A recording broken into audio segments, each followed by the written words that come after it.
Okay, well, welcome everybody. We're going to go ahead and get started now. I guess do we need to do a roll call, Madam Clerk? Dean?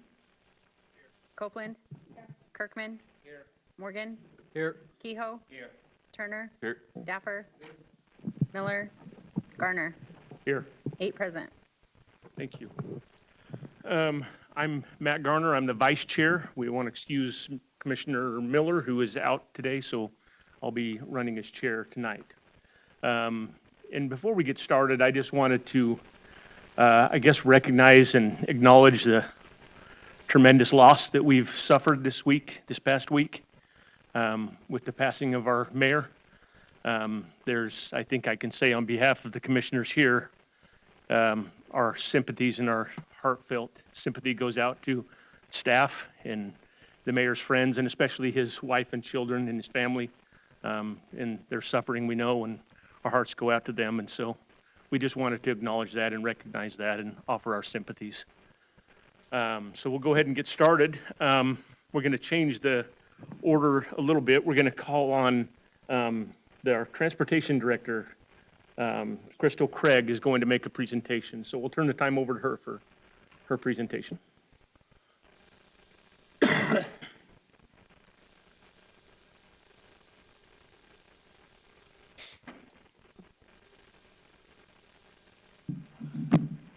That is brutally short.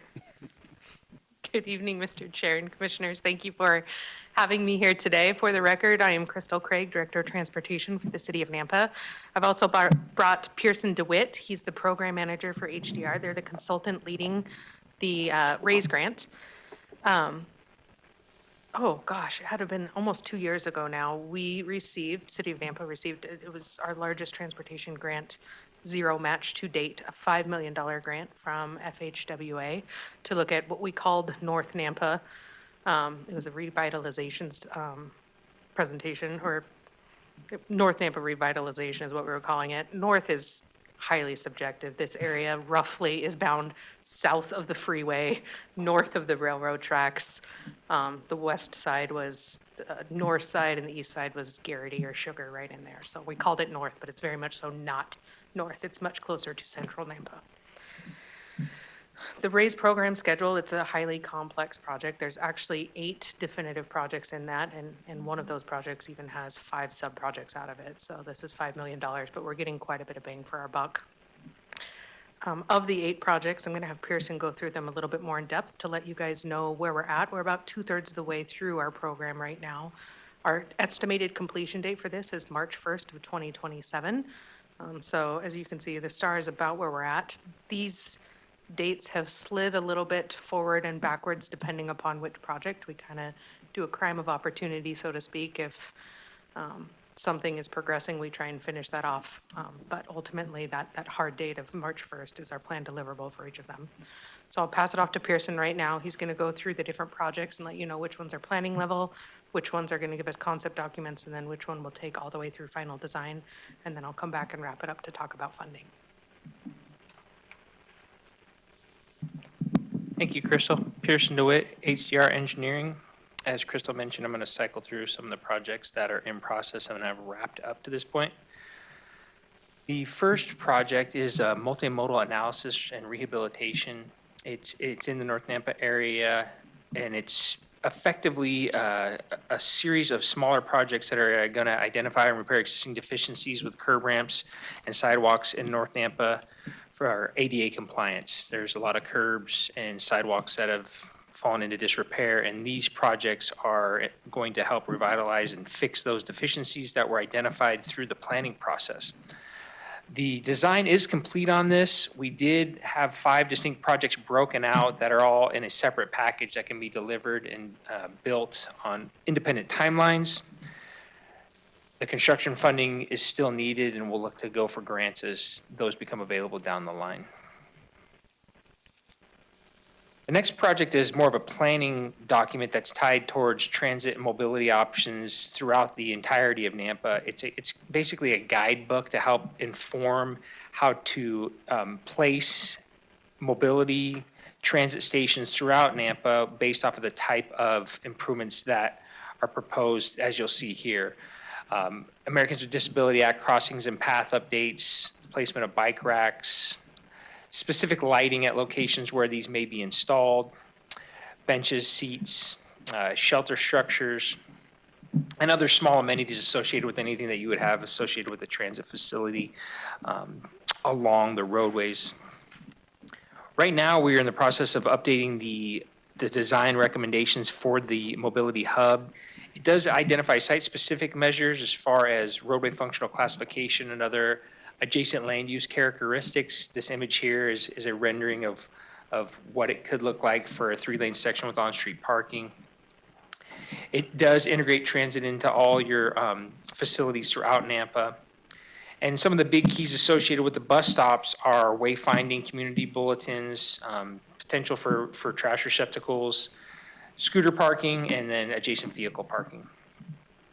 As the schedule showed, we're in the process of getting close to wrapping this up. We are scheduled to have a third Thursday pop-up meeting in June.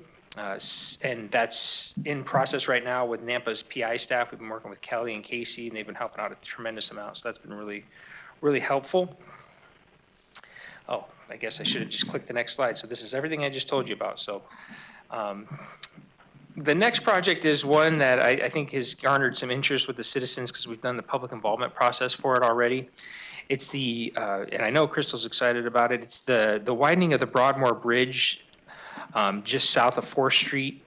The current bridge is only wide enough for 1-lane crossing right now, and it's constrained along Indian Creek. So the design that we're doing is going to widen that to accommodate large vehicles because of there's a decent amount of land use improvements that are taking place where the old golf course used to be, some of which are associated with the city's improvements. I know that. And so we have identified the widening of the bridge to accommodate large vehicles associated with that anticipated use. We're also going to be installing an RRFB, rapid rectangular flashing beacon on the north side of Broadmoor on the north of 4th Street. And then a signals going in on north side and 4th with the design.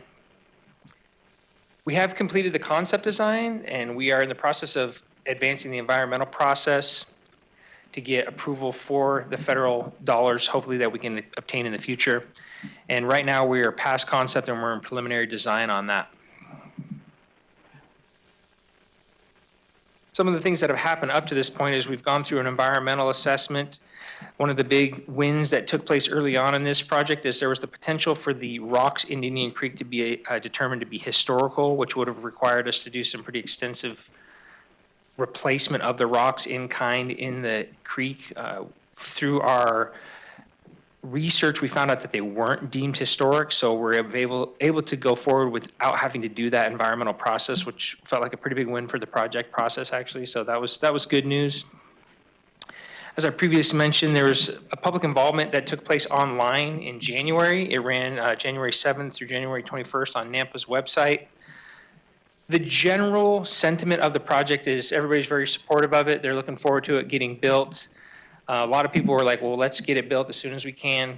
And they were, in general, in favor of the placement of the signal on north side and 4th. Moving on to the next project, Project 2, which is a project that's in process right now, a little bit past preliminary or concept design and moving into preliminary. It is looking to rehab 6th Street, to reconstruct curb ramps and install a side path from north side all the way to 16th Avenue and down 2nd Avenue. We do have the geotechnical engineering complete, the surveying complete. The concept in coordination with the City of Nampa staff has been approved. We did go for some grant funding through the last cycle of available grant fundings for this type of project, and we were unsuccessful, but that doesn't mean we won't try to find additional funds as time goes on.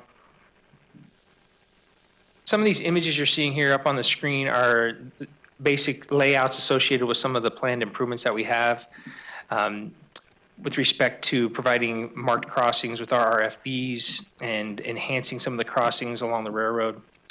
We have been in discussions with the railroad, and we are continuing to coordinate with them to make sure that we're meeting all their compliance measures associated with proposed crossings in concert with the city.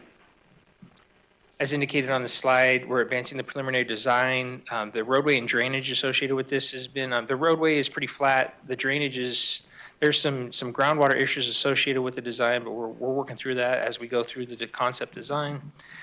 There is one structure that we're going to look to improve. It's kind of that middle photo that you're seeing there that we're going to look to provide some additional width and get it up to current standards. And we are in the process of advancing the environmental documentation on this. The next project is the project 3. It's the 14th Avenue Railroad Overpass Active Transportation Bridge. This one's got a heavy involvement with the Union Pacific Railroad because it would be proposing to go right over 14th Street as it would tie into the downtown core. The alternatives we identified during scoping were to do nothing, make improvements to the existing 16th Street Bridge for ADA compliance measures. We did look into that, and we found out that the improvements that would be required to take place to make that compliant would be substantial to the point to where it's almost a scenario where you need to just replace the bridge.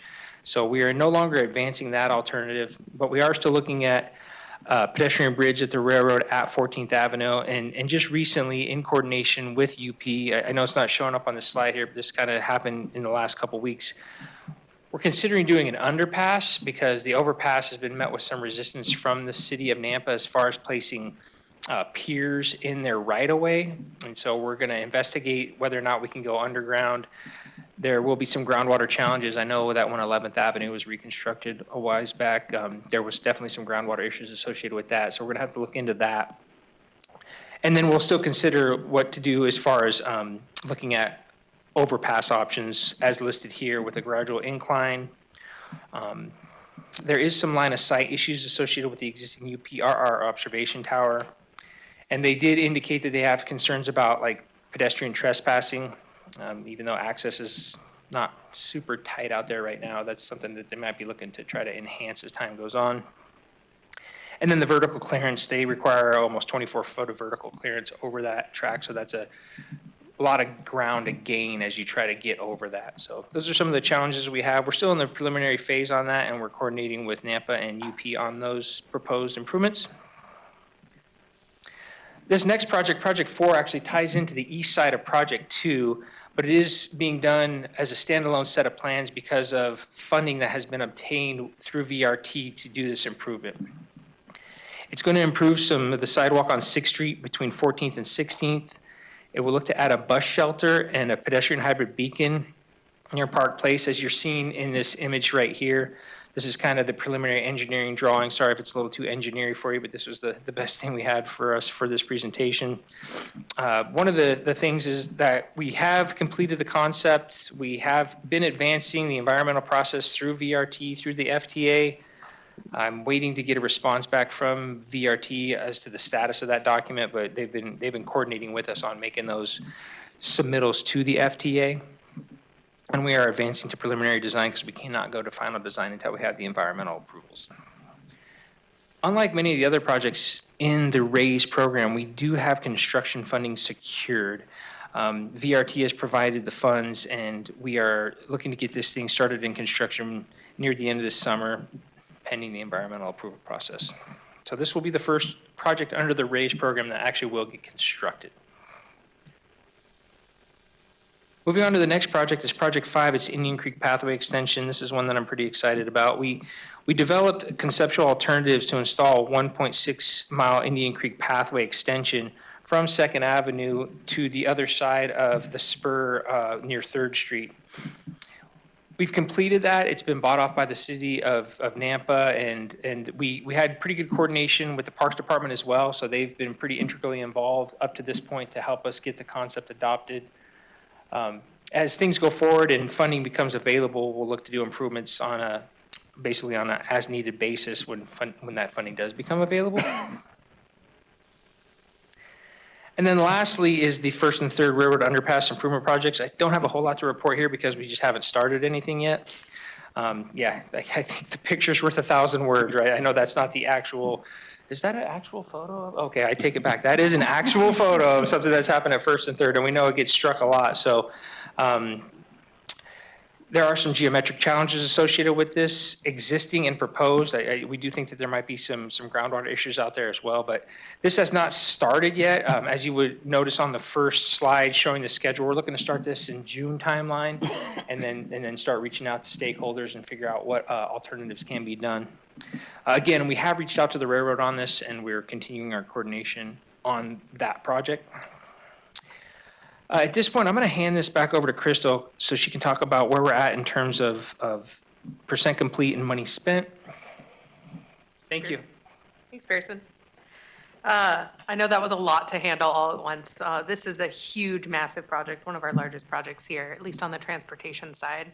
Before I go into like where we're at as far as project spending, I do want to highlight why we go after raise grants like this. Not only are they zero match, which we really, really love the zero match grants. That means we're not spending any of the citizens' dollars on this. This is all coming from the federal government. But it allows us to have these shelf-ready projects, so the designs that are ready to be constructed as soon as we find construction money. Nampa has really been aggressive in trying to find grant funding to help subsidize some of our funding shortfalls that we found for our infrastructure. To put it in perspective, every year transportation gets around $5 million in property taxes. In the last 2.5, 3 years, we've been able to get over $30 million in grants for transportation. So it really, really stretches our budgets to be able to have projects like this on the shelf. So when a grant becomes available, we could say, hey, we've got this project. It's ready to go. Like, let's start spending the money and let's get it out. And then citizens can start seeing some of these much, much needed improvements. So right now for this program, we're about 64% of the way complete. We've only spent about 34% of the money. We are going to spend all $5 million of this grant. We've got a couple of huge deliverables coming up that the invoices will catch up. So rest assured, we're going to spend it all. But it really highlights how having a consultant like HDR and Pearson on board like this, we've been able to complete some of the projects under budget, and we're able to reallocate some of that money from those projects onto other projects of this so that we could get them a little farther. Really great example, that second one, multimodal, it's 99% complete. We've only spent 3/4 of the budget. We can take that remaining money and move it on to something else so that we can get an even better concept and explore more options where possible. So we're really, really excited for this.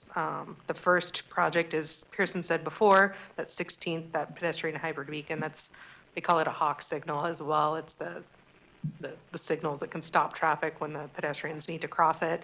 That's going to be the first one built this year. You'll see the next one in our FY27 budget. It'll be one of the programs from the multimodal portion of it, where we had those 5 shelf-ready, smaller bite-sized sidewalk and ADA enhancements. So we're going to take the first nibble out of that one, and then we're really exploring grant funding. We were unsuccessful for our first one, but just this last month or so, we applied for a $25 million build grant that is also a zero match. We were able to couple that north side bridge and the signal at north side and fourth in with another grant that we received to improve all of north side down where it becomes Yale, and then 7th all the way to 12th and 7th. So huge, huge improvements, big projects, and we're really excited. And with that, there's a QR code to a fancy website where you can find more information and better pictures, less engineering, as Pearson said, more graphical. But we'd love to stand for any questions you guys have and appreciate your interest in transportation projects. Vice Chair, I have a question. Steve told me to make it short, so it will be. Did you have to submit these particular projects in order to secure the grant, or did you get the grant first with the ability to then pick the projects? Mr. Chair, Commissioner, it was the first option. they weren't scoped out and specified to exactly these details, but we said what we wanted to do, and then we really tailored what we said we would do to the projects at hand. Chairman, Yes, sir. is all the money you have federal money and already can be used on projects without federal roads? Mr. Chair, Commissioner, this is a federal grant, so all of the money on this, the $5 million, is coming from FHWA, so from the feds. It can only be spent on these projects. None of these are federal roads. They're all local roads. The reason I'm asking is because almost every meeting we have, and there's two tonight, we have two applications for multiple housing projects. And everybody always talks about how once you build something, they can't get out of the driveway anymore, they can't make a right-hand turn anymore. Do you have any money for those kind of projects, or is this? Mr. Schiff, sorry, I didn't know if you were finished. I wanted to let you finish. Yes and no is the short answer to that. The longer answer is this specific RAISE project doesn't address capacity issues. These were more focused on multimodal safety, looking at alternative forms of transportation, some safety improvements like at First and Third. You saw the railroad bridge that consistently gets hit. We also pinged that one because right now there is no ADA on that. Currently, citizens have to get into the roadway, go underneath the bridge, and then up a hill, basically, to try and get back on a sidewalk. So there are other grants that we go after for things like that. A great example is we received a $10 million strategic initiatives grant. It's state money, not federal money, for widening Ustick Road. We did a corridor study that said Ustick, because of State Highway 16 going through, was going to increase 632% in traffic by 2050. Thank you. That's pretty high, so we do go after those. Additional questions? Mr. Chair, Commissioner. if you went over this in the beginning, I apologize, but how do these projects get picked? Mr. Chair, Commissioner, it's a combination. So we do have our transportation master plan that lays out a 30-year projection of projects that we would like to get through. We also have our 5-year transportation master plan, which is the ones that we have reasonable attempt at funding in the next 5 years based on whatever our horizon is. And then the rest of it, I tailor the projects based on what's going to score the best on the grants, which is why we've been so successful. So having some of these that are shelf-ready and have a different variety of projects, some of them are pedestrian-focused, some are safety, some are capacity-focused, it allows us to be flexible and go after the right type of grant for highest probability of funding. So with that pedestrian railroad crossing on 14th, is that one that scores really well and why we had it in there? Or I guess I haven't come across the demand for it, but I could be wrong. That one helped us score higher in this specific one because the railroad, while it's beautiful and a huge aspect in making historic Nampa what it is, it's very divisive when it comes to our city, right? We've got the interstate that cuts us in half, and then the railroad again that cuts it in half. So looking at ways to find a connectivity between those two areas allowed this to score higher, which is one of the reasons we looked at that. Gotcha. Thank you. Okay. Anybody else? Okay, Crystal, thank you. Thank you for your time. Appreciate the information. Okay, Rodney, report on council actions.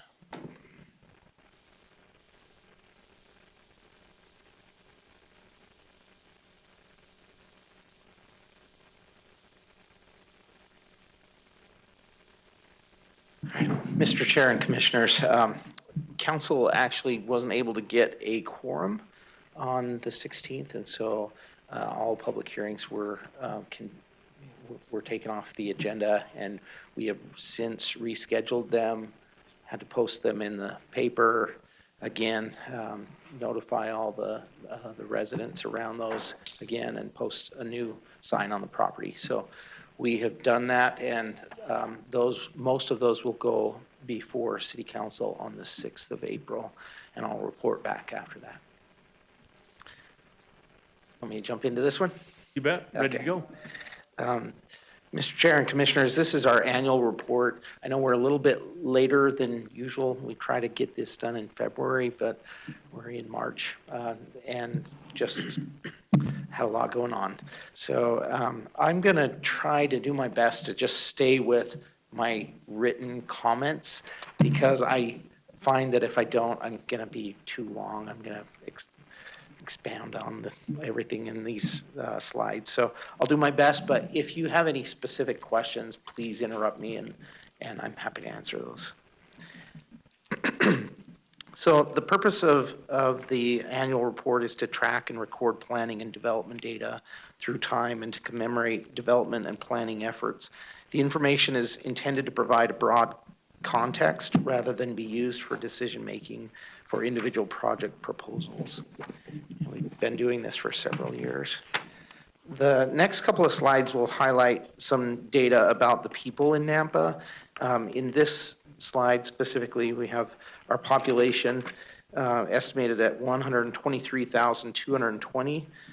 Number 2 is our median household income is at 82,000. And number 3, excuse me, is our age of residence is a median of 33.5, which is actually up from the past. We have been one of the youngest cities in the state for a really long time, and that has gone up a little bit. Our growth rate has remained fairly steady since 2018 with an average of 3.1% annually. The people of Nampa have an average household income of about $82,000. The average cost of a home is $403,000, and that's about $100,000 less than in Meridian. And an average rent for a 2-bedroom apartment is $1,345 per month. If you haven't been following all of that's happening with the cost of housing, it's kind of a shocking couple of slides here. 63% of Nampa's housing is valued between $300,000 and $500,000. Fewer than a quarter of the homes are valued at less than $300,000, with 17% being valued at greater than $500,000. The percent of homes valued at over $500,000 has increased by 2% since 2014. I thought that was an interesting statistic. Our 500,000 and more are increasing proportionally. In the past decade, the percentage of people owning or buying their home has significantly increased from 62 to 71%. The type of housing that renters are in significantly impacts the cost of their monthly rent. Generally, the most affordable rent is for an apartment, the next a townhouse, and the highest rental costs for a single-family home.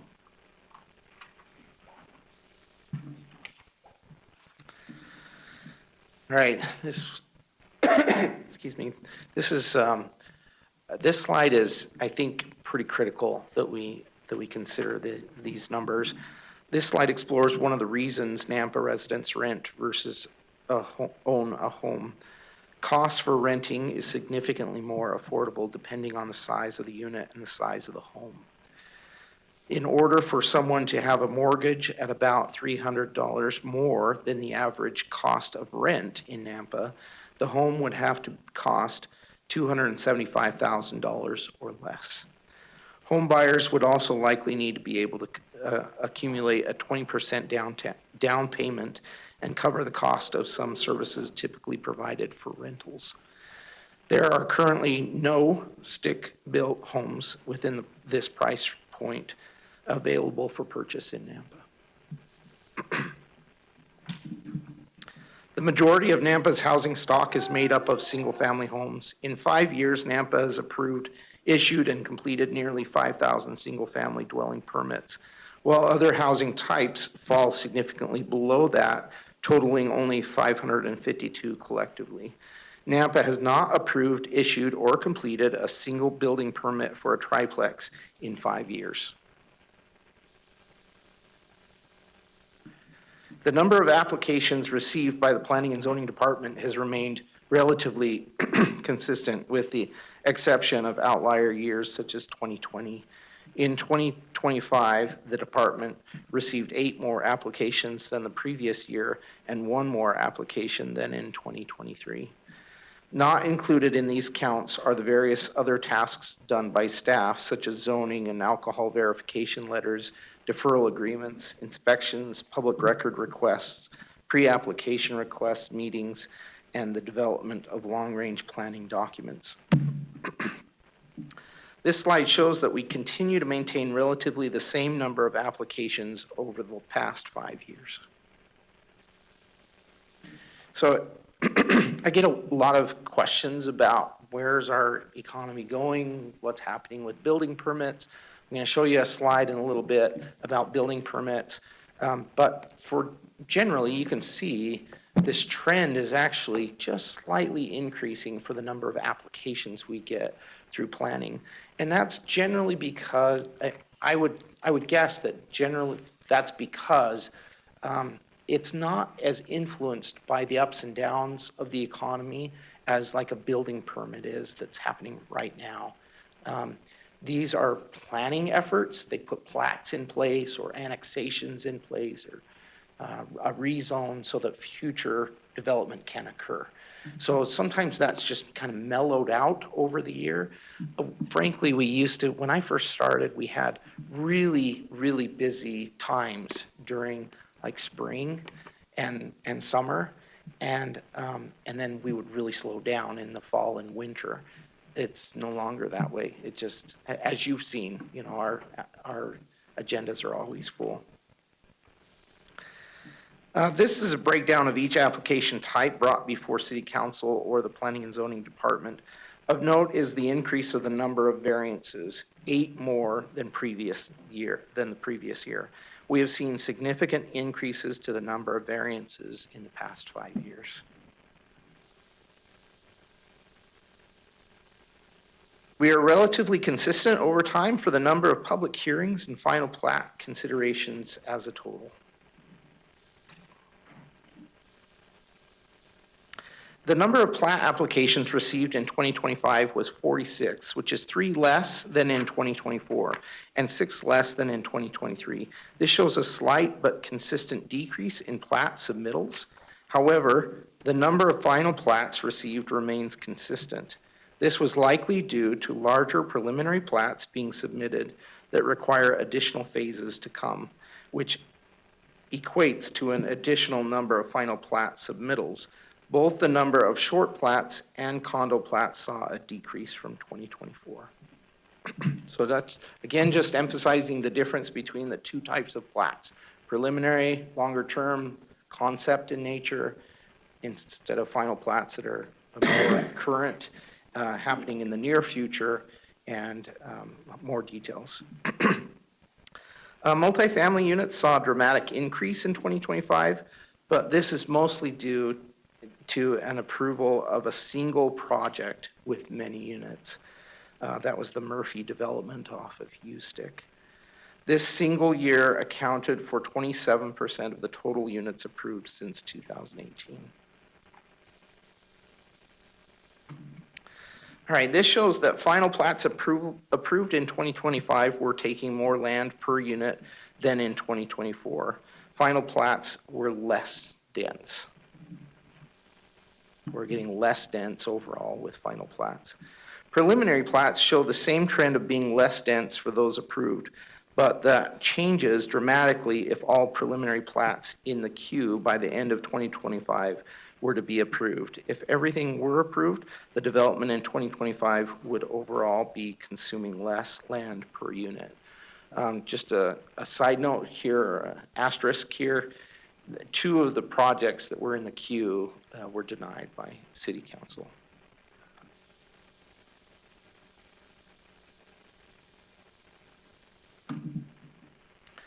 Overall, our density for preliminary plats in 2025 increased from last year's record low density. Out of the 14 preliminary plats submitted in 2025, only 5 had been approved.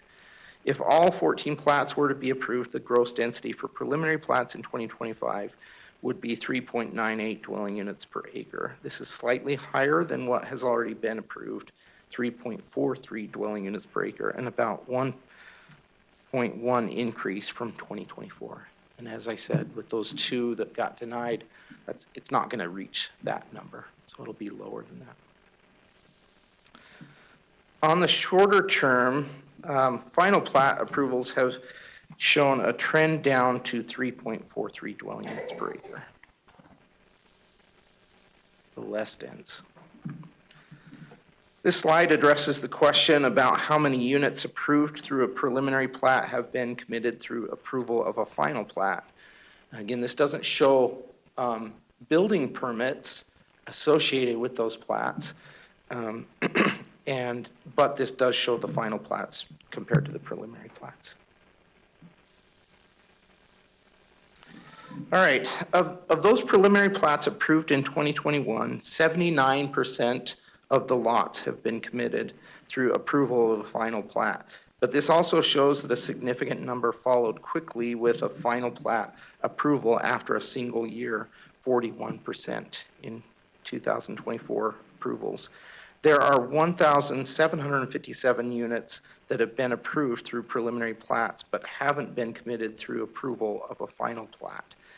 After preliminary plats are approved, a final plat must follow. From start to finish, a subdivision can often take 7 to 8 years or more to develop out all of the phases of the development. And again, that's why you see these developers coming in with projects even when they still have other projects out there, because they know that this takes such significant time. If they waited for all of them to be finished, then they wouldn't have something in the queue ready to go right after it's finished. So they have to just kind of cycle through that development process. Mr. Vice Chair, quick question, clarification, Rodney. When you say units, are you talking about obviously like single-family detached homes, but are you also talking about like apartment buildings? Yep. And is that one unit, or each apartment is one unit in that apartment building? Yeah, good question, Mr. Chair and Commissioners. So the units, when we talk about units in planning and zoning, we're talking about each individual dwelling unit. So that would be an apartment in an apartment building. So yeah, that's how we use it. Yeah, because when you're looking at these numbers, 5,000 committed in the 5 years, but our population increase has been, Yeah. numbers make sense. Okay, next. This is new data as a request from the Planning and Zoning Commission and Council. There is a decreasing trend for annexation applications, but this may be due to large MPC annexation requests, not necessarily less land. So we have actually seen greater amounts of land that are annexed, but not necessarily resulting in final plats or anything yet. It just takes a lot of time when we do these large developments like MPCs, master plan communities. It takes a long time. This reflects those MPCs. You can see there, if all submitted annexations were approved, you can see that 1,583 acres.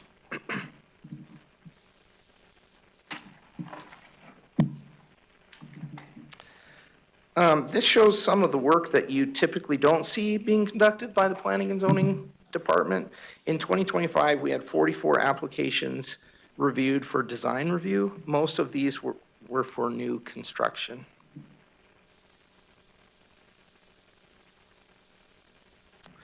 Just under 1/3 of those design review applications were required to go to the design review committee, and staff provided staff analysis and reports for every application.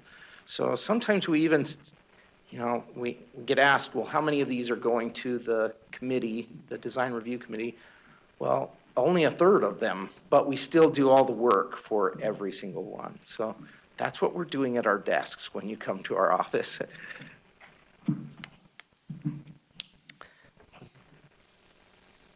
All right, so this is more of that. This slide shows a breakdown of all the conditional use permits over time and the detailed types of CUPs.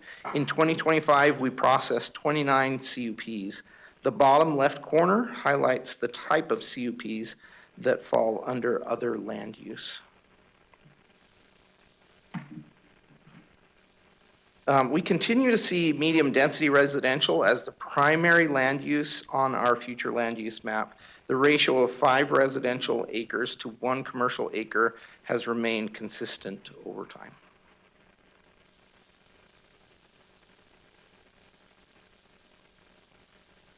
Of the residential zones, the acreage of RS6 remains the predominant zone, as you can see there. In recent years, we have seen dramatic increases in the number of acres dedicated to the IL zoning district. You can see that there.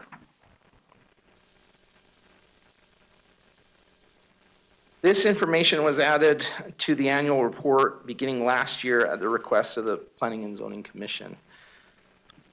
So this speaks for itself.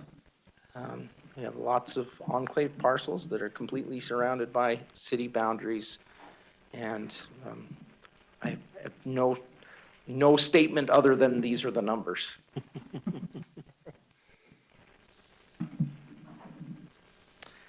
This is new this year and highlights the significant work done by the long-range planning team in 2025, including updating the comprehensive plan, developing the downtown plan and city council adoption, and many other efforts making our city better.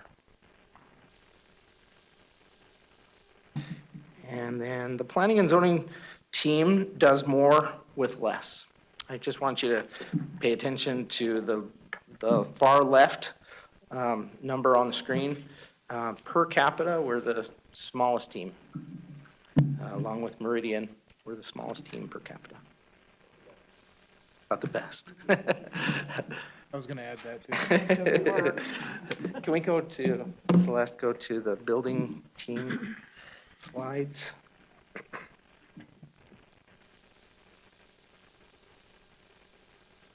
Mr. Vice Chair, while you're finding that, can I ask a quick question? There was a slide that came through, and I noticed it said 50% of Nampa has been annexed. What does that mean? Is like within Yeah. the area of Area of impact, yeah. And actually, that's not true anymore. Oh, okay. It's the area, the planning area.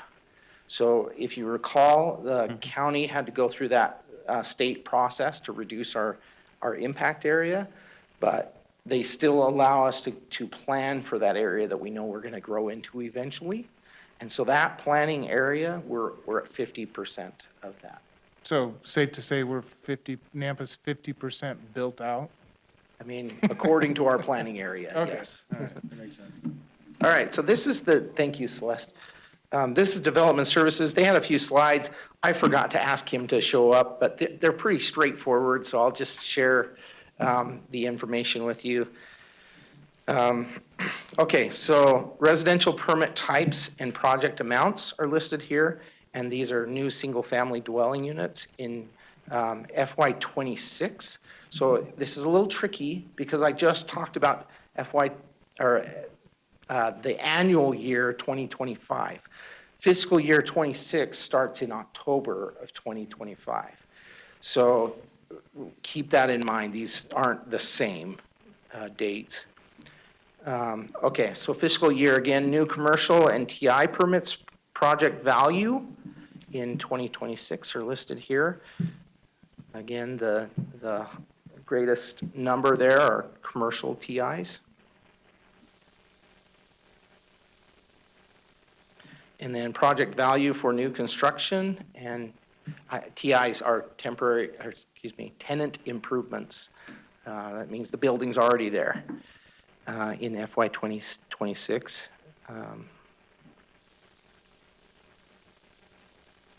All right, construction valuation by fiscal year and building permits only. You can see we're pretty consistent with the last few years in 2025, except that, and he pointed this out, that if all of them got approved, that would be the value, is 110 on top of that 526. So a little bit higher than the last 2 years. He also indicated that we're trending about the same, our trends are still the same for each year, for each of these types of permits. So maybe an easy way to look at this is to just say for commercial for commercial permits, each of those are the different years and listed under commercial and all the way across, same thing.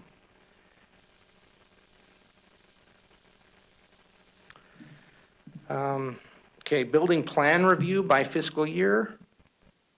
So this is an indication that they're still doing a lot of work, even if the economy seemed to be turning down. I was surprised at this number. 2025 showed the greatest number in the 5-year period. 2026 is just since October of 2026. Okay, certificates of occupancy and completion for new construction by fiscal year. Again, 2026 is not done, so he anticipated that it's looking about the same as 2025 at this point.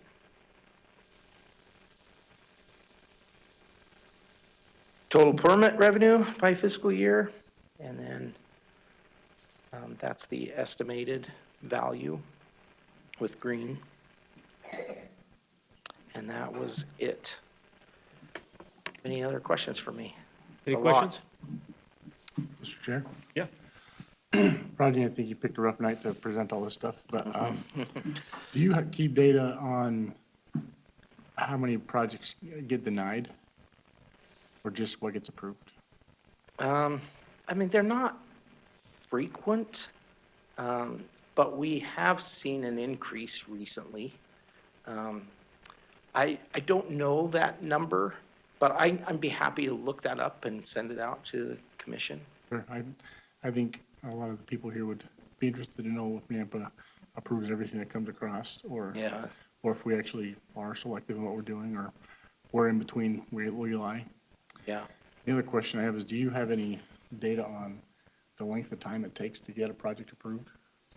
Yeah, I do have data, and I report it on the, we have what's called a mayor's dashboard, and it's a goal to get it done by a certain amount of time. So I do have the data. I couldn't tell you the exact number right now, but we are like one of the very best in the state for processing applications quickly and getting before a public hearing. So what I track is how quickly does it go to its first public hearing, and it's pretty good. Our goal is to have 90 days when the application is complete, and we're meeting that goal easily. Yeah, that's great. I think that those two numbers would be something I would find interesting if you Yeah, had them in your happy report. to. Anyone else? Okay, thanks, Rodney. Good information. Appreciate it. I would entertain a motion to So moved. I don't know. consent agenda. That was on the next. Just over there motioning whatever, we don't. Yeah, consent agenda. It's the same time every meeting, so I figured And I sit right next to him so it rubs off. So motion's been made. we got a to approve motion, we need a consent second. agenda. All right, I'll second that. Okay. All those in favor? Aye. Aye. Opposed? None. Okay. Yes. What's that? Yeah, Keo did. We actually state the motion, Yes. what she requested. Okay, yeah. So we made a motion to approve the consent agenda. Commissioner Kehoe made the motion, and Commissioner Kirkman second. Okay, so now we're going to move into the public hearing portion of the meeting tonight. And the way it's going to go, I would say just at the outset, just to let everybody know that the meeting is being recorded. And so if we get a lot of excess chatter amongst the crowd, then it kind of picks it up on the microphones, and so it's hard for them to later on transcribe the meeting if it needs to be so. So if we can keep the chatter down, that would be very much appreciated. So what we'll end up doing is the applicant will come up, and they'll have 7 minutes to present their project that they're proposing.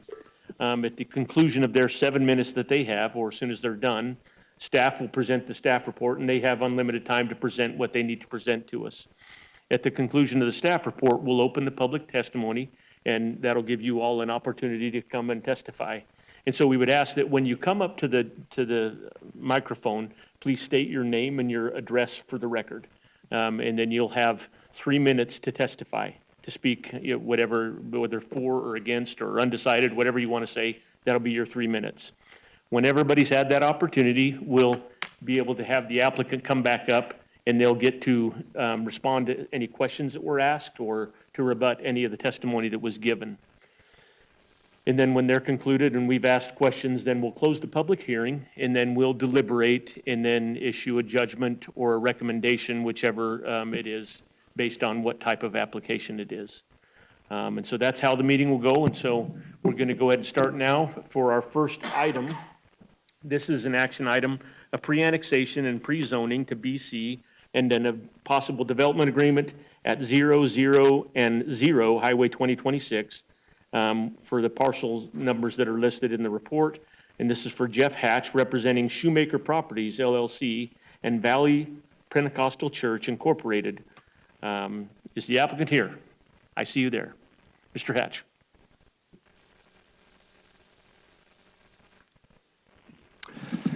Jeff Hatch with Hatch Design Architecture. My address is 5119 Briarcrest Drive, Nampa, Idaho, 83686.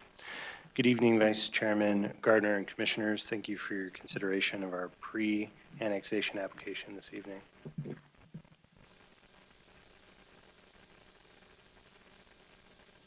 The subject property is north of the current boundary for the city of Nampa along 2026 on the northern property boundary, and we have Prescott to the west of us. You may be familiar with this area because Franz Whitty just recently built a new facility out here, and that would be directly to our east.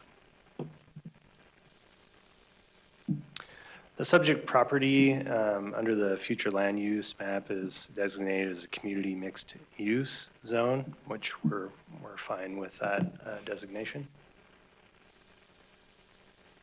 And the subject property from a specific area plan is just slightly out of the agro-business district to the east of us. And so this is considered a regional, commercial, and multifamily area. Here's the subject property. We have 3 parcels. Parcel B is currently the one that is owned and dedicated to the church. And I will stand for any questions. Questions? Okay, looks like none, so we'll Thank you. call you back up. Thanks, Jeff. Okay, Doug.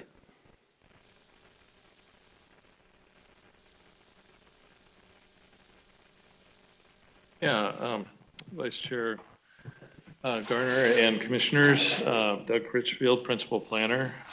So the project before you, this is a pre-annexation, so it's different than an annexation. It does follow the same process as an annexation, but the landowner, the applicant, will be going through the county to receive their entitlements. And they're currently in process now to receive a rezone to CR, C2 commercial. The intent of the pre-annexation is to ensure that whatever is being developed on this site will align with the future land use map and future development in the area. When city limits do eventually abut this property or any one of these 3 parcels, the entire development, all 3 parcels will be annexed into the city automatically. And that process will be handled by staff at that time. The regulatory framework for this comes out of the Nampa City Code. The BC zoning district will be a pre-zone. It's not going to be zoned BC, but it will be pre-zoned BC. And you can see that there are several different types of uses that are allowed in a BC zoning district.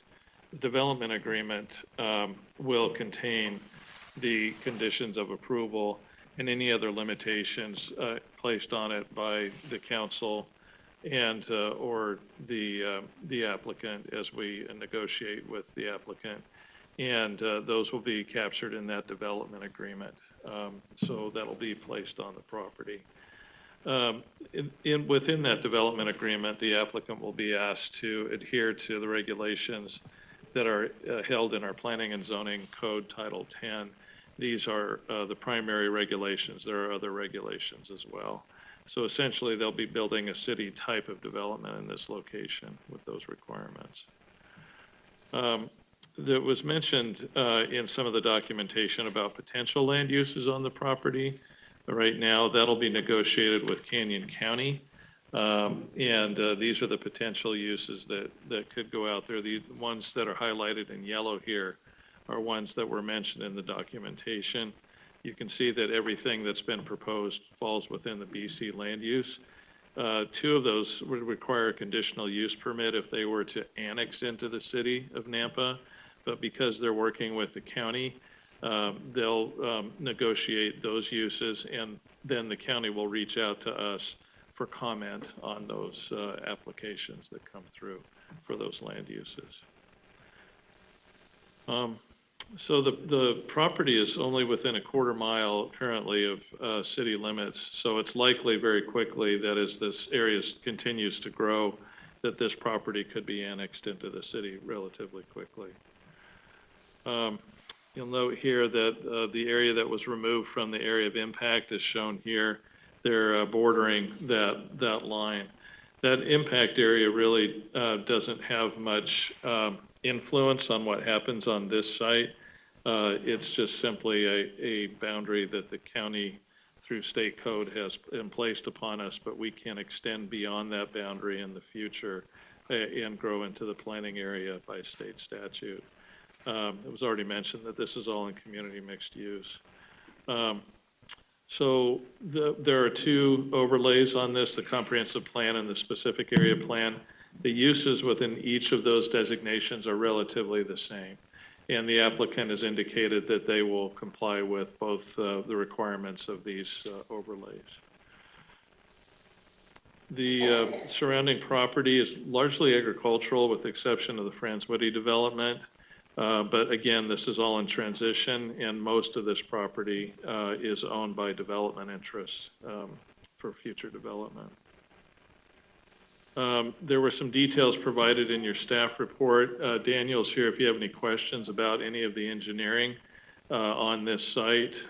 There was no objection from the engineering department about this development, just some comments about roadway access, traffic impact study, that may be required and other things as the property develops, as well as the utility connections potential for the future.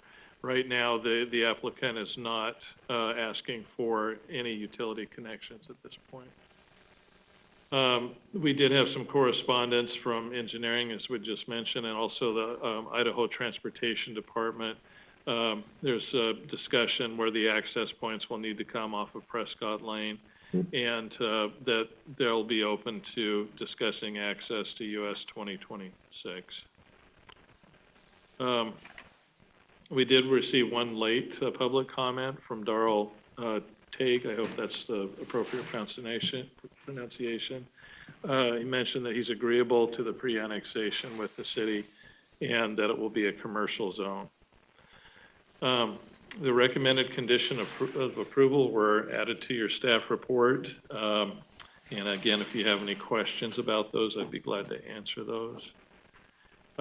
The pre-annexation criteria, we've been through this a couple of times now, so unless you'd like for me to go through it, the criteria also is listed in the staff report.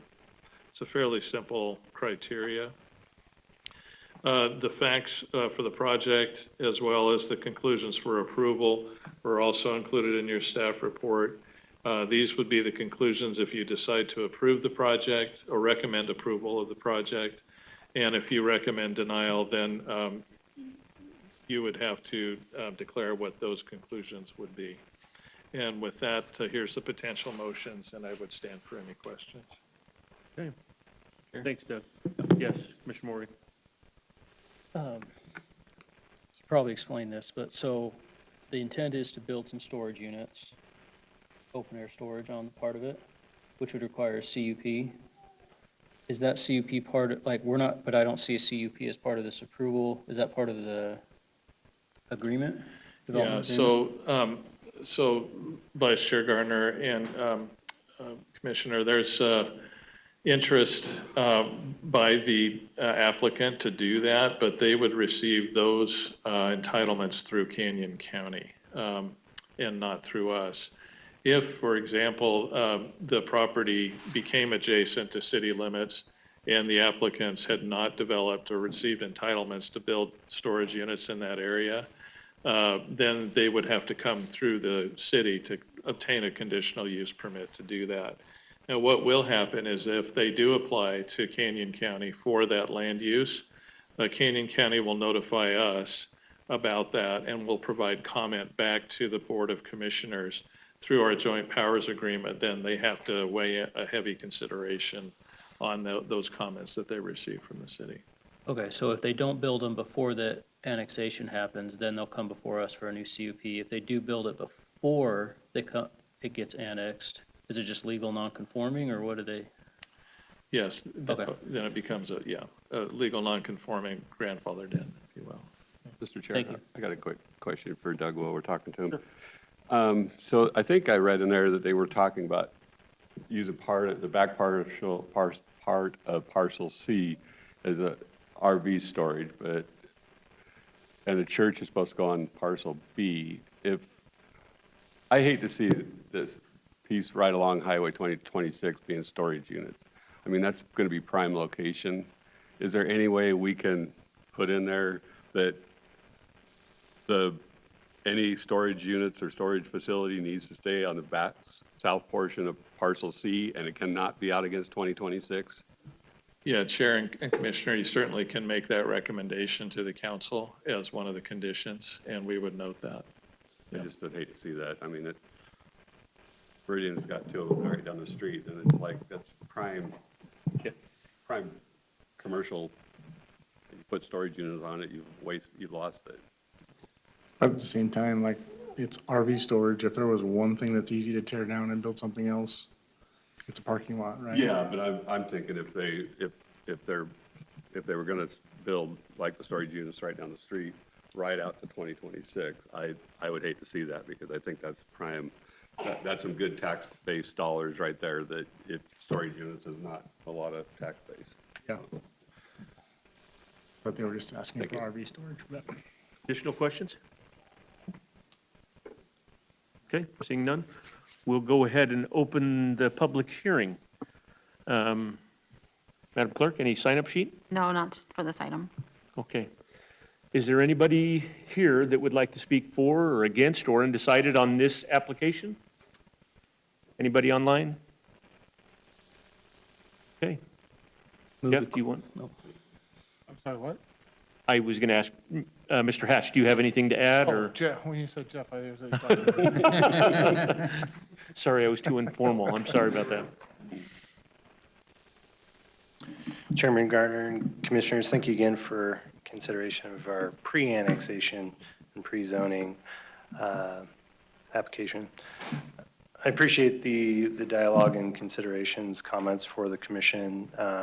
I think we'd be fine with Commissioner Turner's consideration for any of these potential uses, similar to the comments made by Commissioner Daffer.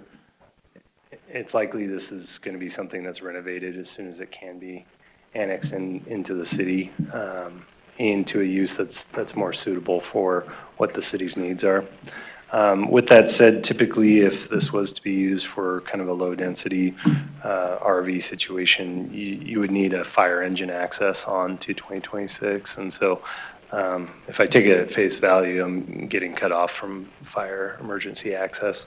So I'm fine with consideration from Commissioner Turner with the caveat of just general life safety for fire department access.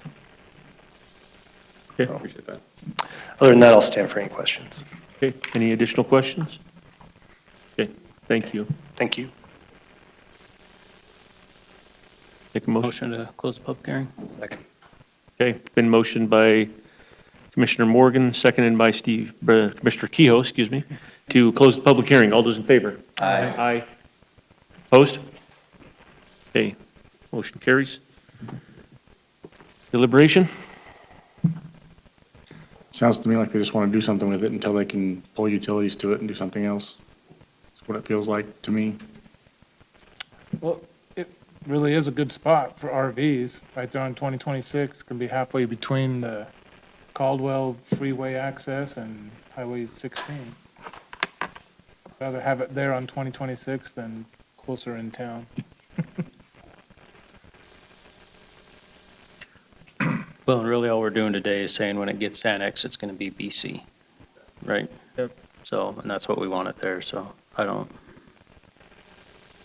All right, I'll move to recommend approval of the pre-annexation and pre-zoning to BC and development agreement at 00 Highway 2026 for Jeff Hatch, representing Shoemaker Properties LLC and Valley Pentecostal Church, with all proposed conditions and findings and the conclusion for approval.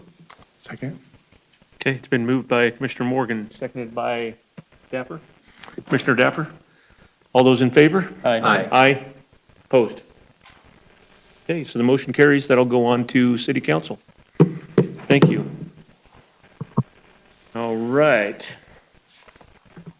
Our next application is for a conditional use permit for an automobile or truck repair at 408 North Franklin Boulevard in a community business zoning district located in the northwest quarter of Section 23, Township 3rd North. And this is for Justin Feist, representing Feisty Commercial LLC, requesting the permit to be tied to the address and the owner instead of the tenant or an auto repair shop. Terry, or let's see, is the applicant here? Yes. Okay, come on up. And again, if you could state your name and address for the record. Good evening, Justin Feist, 6813 North Willowside Avenue in Meridian. So the subject property is on the corner of North Franklin and 10th Avenue. And a little clarification, the subject property has been used for an auto repair shop since 1990. There was an original conditional use permit that expired March 1st of 2000. And so what I'm doing in seeking, so I'm purchasing the property, and during our due diligence, we saw that the CUP expired in 2000. And so what I'm doing is requesting a new CUP to be initiated for auto repair business as it's currently used for that property. Okay. Is there another business that's operating in the end of that? Does it seem like there was some kind of a boutique for home goods? Yes. And will they remain there as well?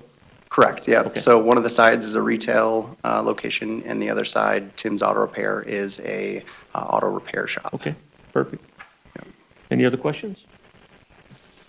All right, thanks, and we'll call you back up if there's additional questions. Thank you. All right, Terry.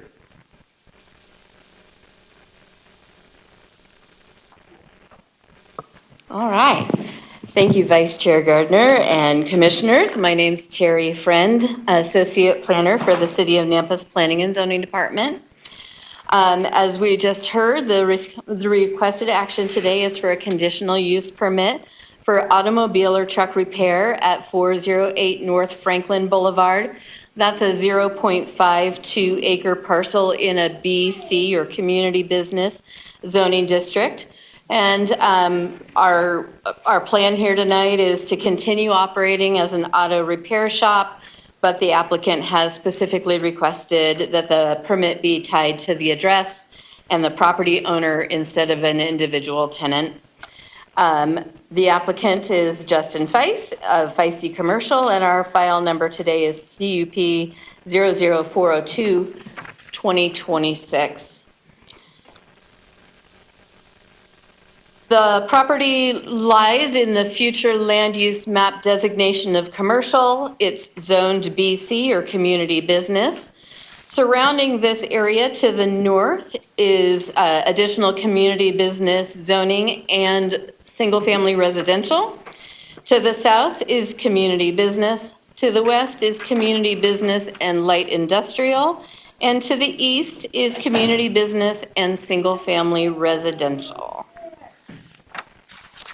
So just a little bit of history on the property. In 1990, a CUP was issued for the development and operation of a new 6,000 square foot shop for an auto repair business at this location.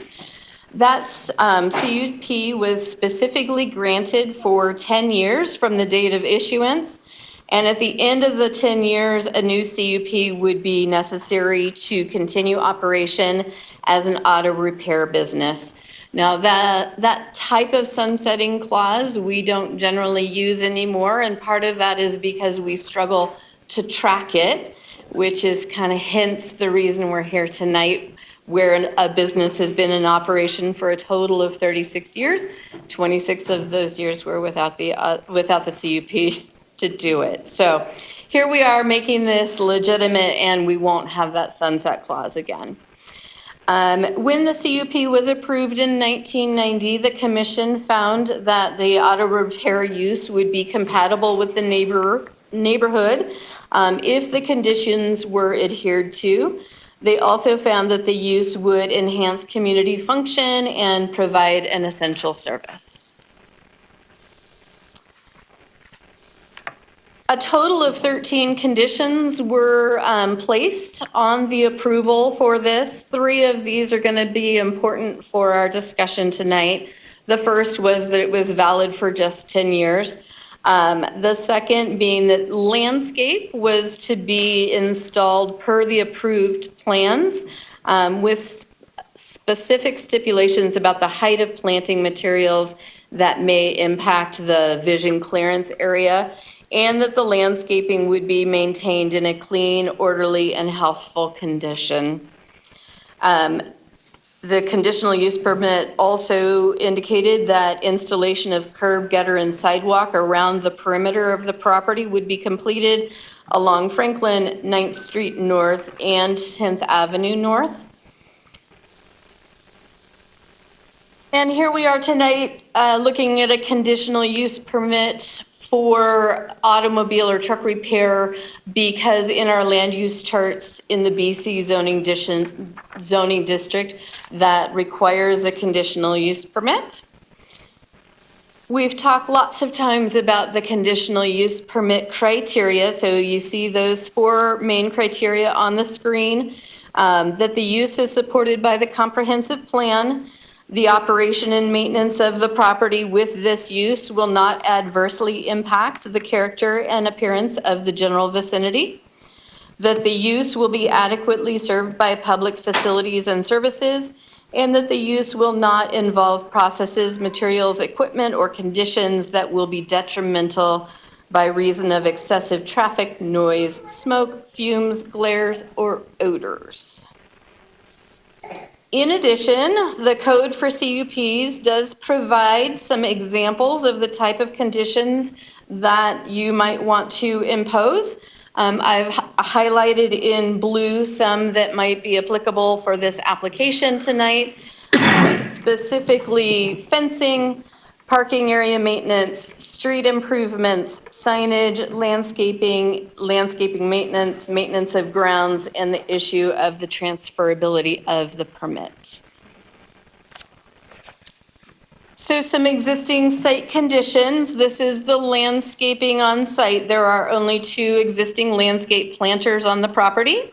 One on the north end near the intersection of Franklin and 9th Street North, and the second at the south end of the property near the intersection of Franklin and 10th Avenue North.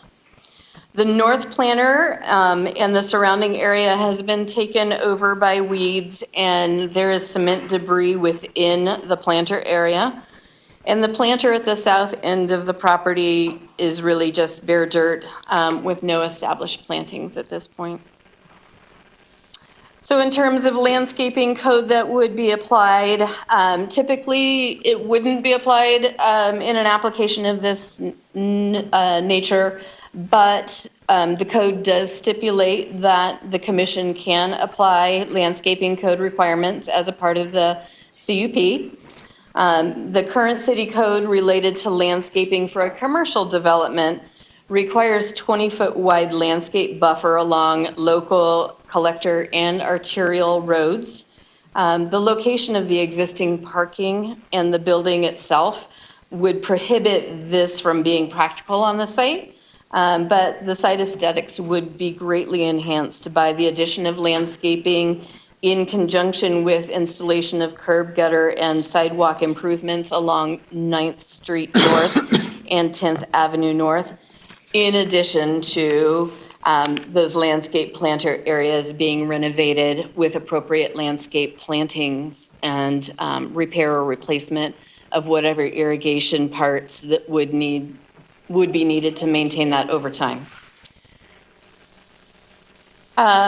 The site has an existing chain link fence that runs along almost the entire length of the property boundary of along 9th Street North. That's between the business lot and the residential lots behind. Current code substantially limits the use of fencing at commercial locations, although fencing is allowed to screen and secure outdoor storage, which they do have.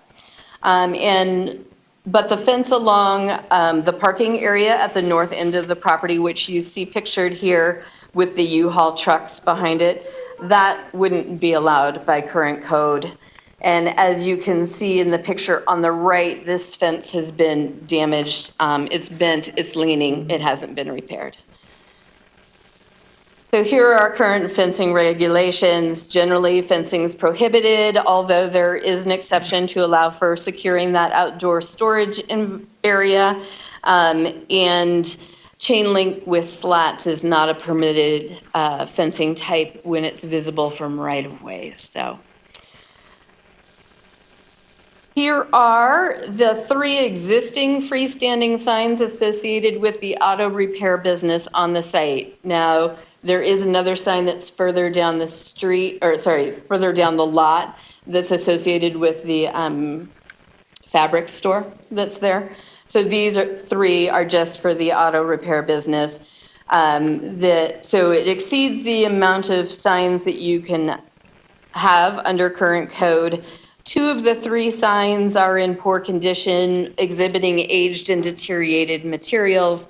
And collectively, the concentration of signage really clutters up this area. It's visually unappealing, and it really detracts from the aesthetics of the property and the surrounding area.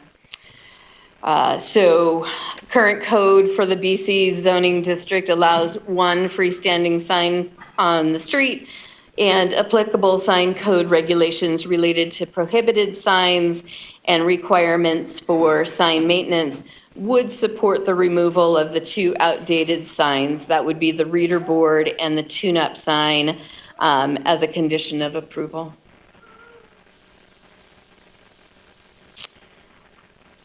We've gone a little wild with temporary signs on the site. There are 3 currently being displayed really in proximity to the 3 existing freestanding signs.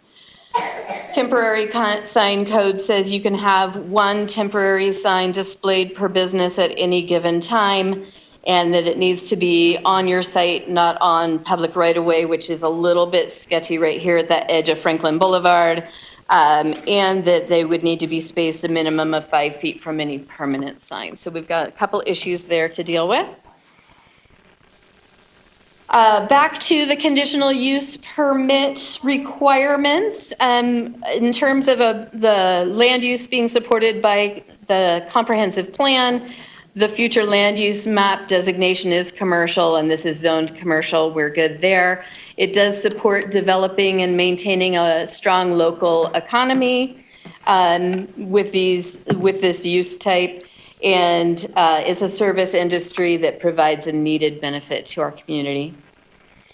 The design, construction, operation, maintenance of the property and project will not adversely impact the intended character and appearance of the general vicinity.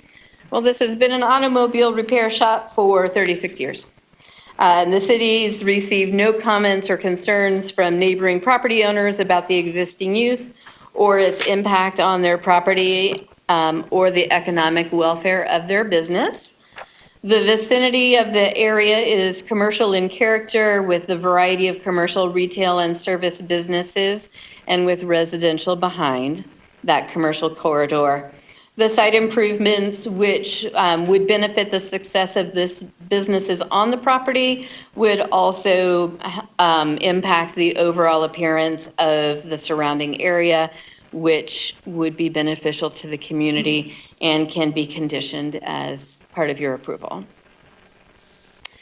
The proposed property, the property is already served by city utilities, and it's within the Nampa Fire District boundary and the city police service area. And any concern regarding noise, fume, glare, and odors are generally handled through building code to which they would have to comply. We did not receive any agency, department, or public comments about this project. The current condition of the site has several deficiencies that negatively impact the overall aesthetic of the site and undermine the intended community benefits associated with development. Those include the landscaping not being maintained in a healthful condition. It also includes the lack of the completion of the one requirement, which was installation of curb, gutter, sidewalk adjacent to the property along 9th Street North and 10th Avenue North. There's no existing landscape buffers or landscaping along arterial and local roads. There's nothing along 9th Street North nor 10th Avenue North. And the appearance of the property has some maintenance or compliance concerns. That includes, really, the parking lot needs to be repaved and restriped. The fencing adjacent to the north parking area should be removed. The permanent freestanding signs should be brought into compliance, as well as the temporary signs. So listed on the screen and in your staff report is a total of 8 recommended conditions of approval for this location that would address the concerns that were brought forward. There's the first 5, there's the last 3, and then anything addition you might want to impose. And here are some potential motions. Okay, thanks, Terry. Any questions for staff? Yeah, Mr. Vice Chair, quick question on the fencing. So that fencing, if they remove it, will they have to replace it according to the code? No, ideally, it wouldn't exist because it would go from the parking lot to a landscape strip to the curb, gutter, sidewalk to the street. So you have that natural transition that looks really nice for everybody. I think right now what that fence is doing is giving this dividing line to what's unimproved street and then the neighbors. So if they were to leave the fence but fix it, would it be out of compliance with our current fencing code? Correct. Okay. Okay, Mr. Chairman. Mr. Kehoe. Terry, we've had a lot of gas stations and businesses like that in the past, but we very seldom do I recall having one where they have a moving and storage. Tell me a little bit more about how that works. The U-Haul portion of the business. That appears to be new. It can be an accessory use to an existing business. I did double check the parking calculations based on what I saw in the pictures, or when I took the pictures. They had 4 trucks there, and with 4 trucks there, they had enough additional parking to meet their minimums. So there's no extra requirements for them to have that kind of a business? As I understand it, no. Okay. Thank you. Okay, any other questions?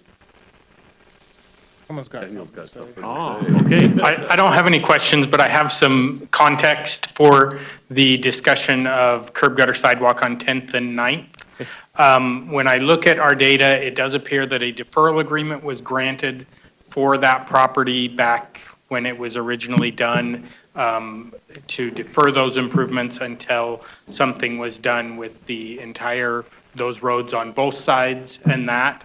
And so that is still in place. And if and when the city chooses to do improvements to 10th Avenue or 9th Street and put curb gutter and sidewalk in, the property owner would be obligated to fund those portions, their portion of those improvements. So that deferral agreement, it was approved by council and put in place back at that time. Okay. So that condition doesn't need to be, So yeah, that agreement is still in place. Ultimately, that would be a decision for you guys if you thought that now was the time that that needed to happen. At that, back when it was originally granted, it was determined whether, likely after the fact, it was determined, they came back and said, okay, there's nothing else around there. Can we just defer that into the future until there are more global improvements to this area? And council granted that. it's going to happen sooner or later. It's at some Now- point now in or the later. future. It may happen. Well, it's been 30 years and it hasn't been done. That's, I have another question for you, though, on that. Yeah. The curb and guttering, there's nothing to do with the parking lot itself, but, so he still needs to do the parking lot. no, so the curb gutter sidewalk, that would all be outside of the outside of the private property. It would be within the public right of way. And so that would not be related to anything done within the parking lot. Would it make with any the difference in landscape expenses? or that type of stuff? Would it make any difference in expenses to him if he did it at the same time he's doing his parking lot? I mean, this might I just mean, be an there's opportunity. always economies of scale on something this size. How much that might be, I don't know that that's going to make a huge difference one way or the other. How do you you know, feel if- about not having the curb and gutter? Just let it go? I don't know that anything has changed between now and then that would make me feel strongly differently than what council determined back then. Okay, as long as you're happy. Made note of that. I tried to make you happy. Any other questions? Okay, we'll go ahead and open the public hearing. Madam Clerk, do we have a sign-up sheet? We do, we have Dre Campbell. Okay.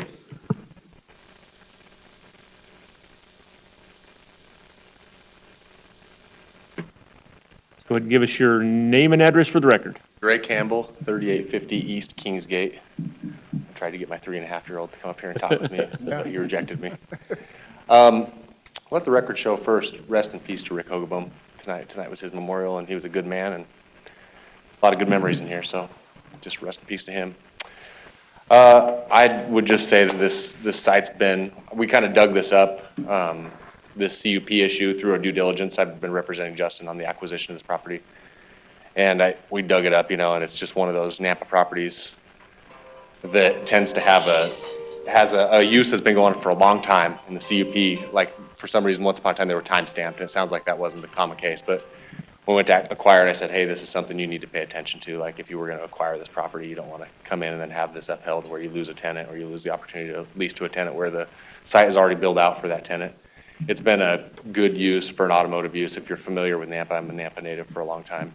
That row right there, there's auto uses, and it seems to fit the bill. To speak to the curb and gutter, if you've ever been behind that shop, those roads have not been improved for a long time. So it does not seem like it would make sense to require someone to put in curb and gutter at this time to adhere to the standards around that property. So I kind of align with the city in that report. And overall, I just think it's a continued use. The business has been there for a long time. The CUP it needs to be in place for them to continue to operate at this time, and it's a family business. And so I think promoting the use of the CUP without condition, so it just continues operating like it has for a long time, would be a good thing. And as time goes by and a new owner takes over and a new tenant, and there will be improvements and it'll be made to look better, as most buildings do in our city. When the new owner takes interest and new tenants come in, as you saw in the first presentation, tenant improvements were a substantial amount of the income from the city. So they tend to happen when new ownership takes over spaces anyhow, and new tenants are moved in, so over time. So I appreciate your guys' time, and that's my comments on the matter. Okay, thank you. Is there anybody else here that would like to speak for or against or undecided on this application? Okay, seeing none. Justin, do you want to come back up for a second?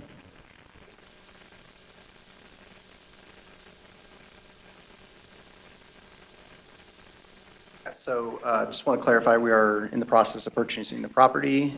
There's been a lot of deferred maintenance on it, not only externally, but internally. And so we have a plan together to put a lot of improvements into the property as well. Okay. I'm assuming you got a copy of the staff report, so you are familiar with the conditions that Terry was outlining, the conditions of approval? Yes, I have a Yeah, copy. and you're good with that? I'll need to go through them one at a time. and Yeah. Just make sure, but Okay, yeah. okay, just want to make sure. Any additional questions? Yeah, because I mean, there's quite a bit, and if we take off the requirement for the curb and sidewalk on 9th and 10th, like, it would make sense. Do you know if there's irrigation out to those two landscaping spots? Because I don't believe so. it's not gonna do any good to put plants in there and expect a mechanic to go out and water them every day. Right. It's not gonna work. Yep, so- yep. So, and, you know, one of the requests is to resurface the parking lot and restripe it. So maybe run some irrigation lines out to those two spots before do that. You know, but if we remove those other two, the curb and sidewalks, are you good with taking care of all the rest of it to get this thing? Removing the it's- signs and, The CUP is part of like the condition of us purchasing the property. And once the CUP gets approved or denied, we'll look at the financials on all the requirements and make a decision if we're going to purchase the property. okay. Yeah, because there's a bunch of other stuff that needs to be done as well. And if it doesn't make sense for us, then we're just going to not go through on the purchase. Because I'm okay with getting rid of this curb and sidewalks, but. Okay. Any other questions? Oh, yes. Vice Chairman, if I may, in talking with Rodney here, I think it might be helpful and respectful for the applicant to walk through these conditions. It sounded like maybe some of them you were aware of, but maybe not to a level of detail. I'd hate to have you come back if there was one that was a holdup here, and this is the time and place to address that. Okay. So, Okay, would it be okay if we had Terry run those through one more time? Yeah. I've got them up on the screen to help a little bit.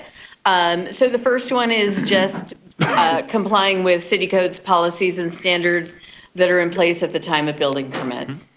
The second, installing the curb gutter sidewalk along 9th Street North and 10th Avenue South sides of the property. Sounds like there's a deferral agreement already in place on that.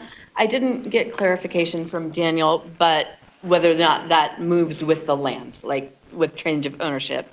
That might be something we think about. The property owner shall submit and receive Nampa's Planning and Zoning Department approval for landscaping and irrigation plans for improvements to the two existing planters along Franklin Boulevard. So those are the empty ones now. And any additional landscaping in conjunction with the curb gutter sidewalk to be installed along 9th Street North and 10th Avenue North. And those would be landscaping and irrigation to meet NAMPA standards. And prior to the issuance of the CUP, the property owner shall remove the sections of fence that extend north from the building. So that's the area that's in the fencing in front of the parking area. Prior to the issuance of the CUP, the property owner shall have the reader board freestanding sign and the tune-up freestanding sign and the related above-ground structure part removed. Prior to the issuance of the CUP, the property owner shall comply with codes related to the allowable number of temporary signs, so just getting that under code requirements. 7, the property owner shall resurface and stripe the parking lot, ensuring that the required number of parking spaces and ADA compliant parking is maintained. So they have enough parking now. That's always something that can accidentally change during restriping. And the last one, that the permit be granted to the current owner of the property and the location during the duration of use, not transferable to any other owner or location. Thanks, Terry. All right, so Justin, those are the conditions that you would agree to for us to issue the conditional use permit. So I just wanted to make sure that you were aware of those and that you didn't have issue. And like Commissioner Turner had talked about, they do have this curb, gutter, and sidewalk deferral that's still in place. And, so if we took that away, there's still a good bit of stuff that you would need to do, so. Yeah, I think the planters was something that I had my eye on because there's a lot of deferred maintenance on the property. Let's put it that way. Yeah. And then for number 7, are you requesting just a resurface or like a full parking lot redo?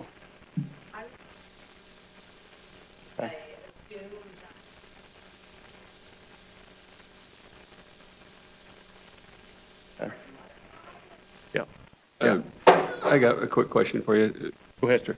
On here, it says to the current owner. From the sounds of things, he's not the current owner yet.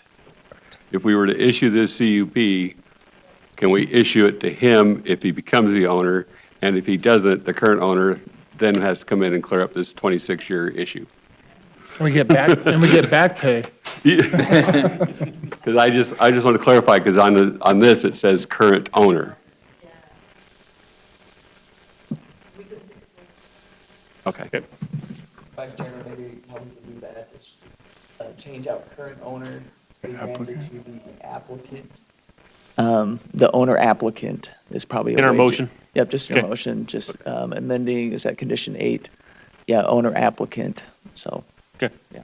Mr. Vice Chair, I have a question too. Could you go back one slide? Number 3 there with the curb, gutter, and sidewalk. It states the addition of landscaping in conjunction with the curb, gutter, and sidewalk along 9th and 10th.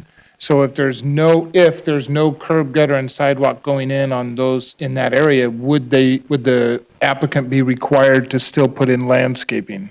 Because it wouldn't be in conjunction with the curb, gutter, and sidewalk. I'm not sure where the fence line is in relation to the property boundary. Definitely, the code allows us to do landscaping in the right-of-way.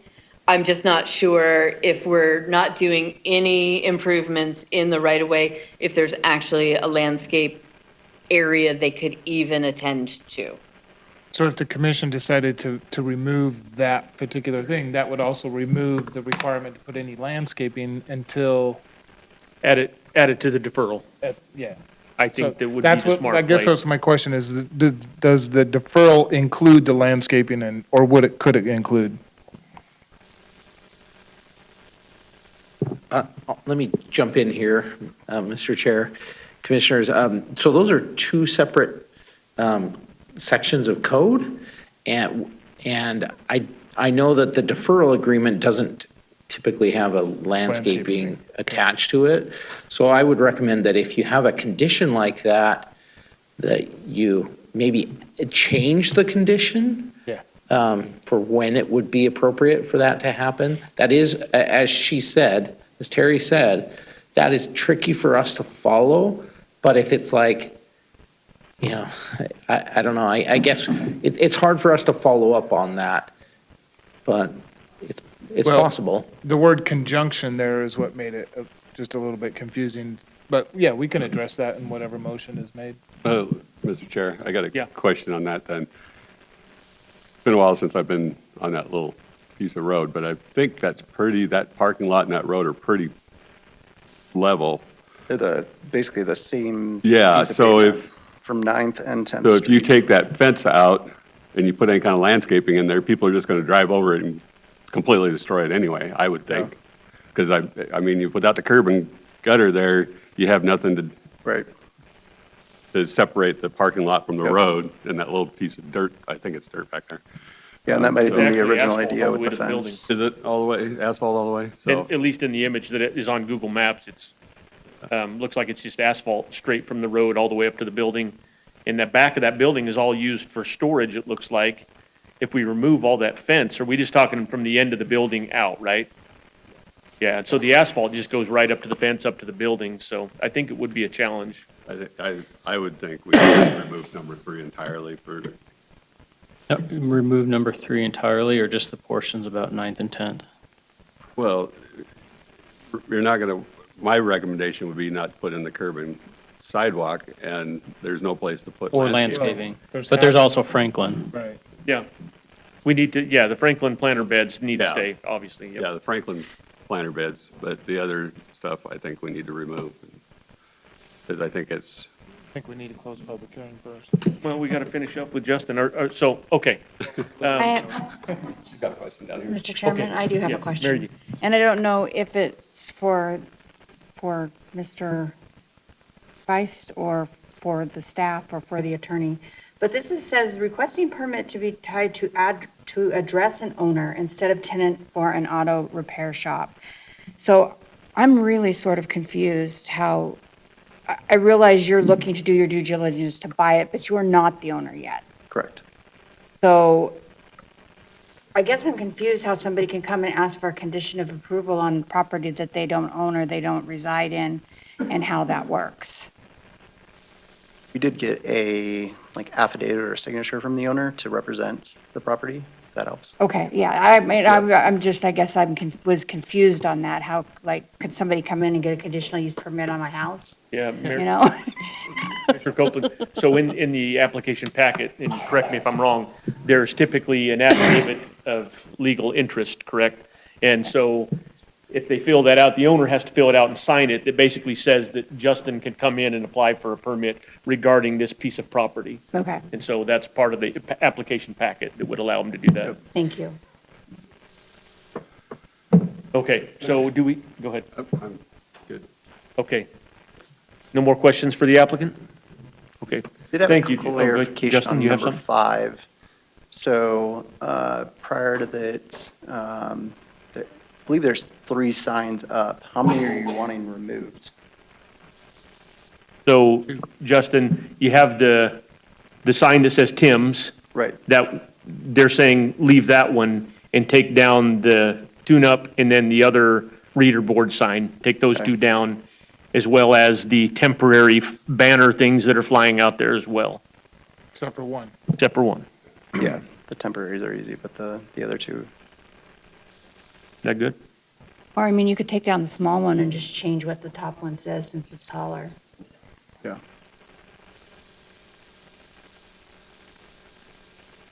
Yeah, you're allowed to have one sign, and I think that there was something said, Terry, about the condition of the signs, and so did you have a reason for choosing the ones that you did, or?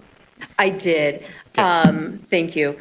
The tune-up center sign and the reader board sign look antiquated and out of date because of the type of materials that they use. And as you can see in the picture in the upper right, you can see how the tune-up center sign post all the way down is rusted. It appears that these 2 signs have been linked together, and I don't know whether that's electrical or why they're linked together. But definitely the Tim's Auto Repair and Service sign is the one in the best condition.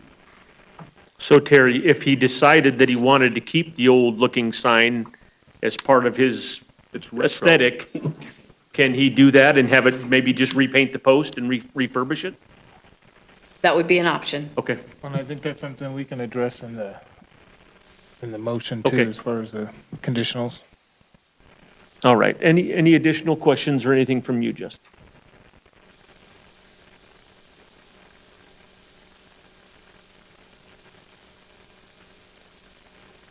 Mr. Chair, we need that in the mic.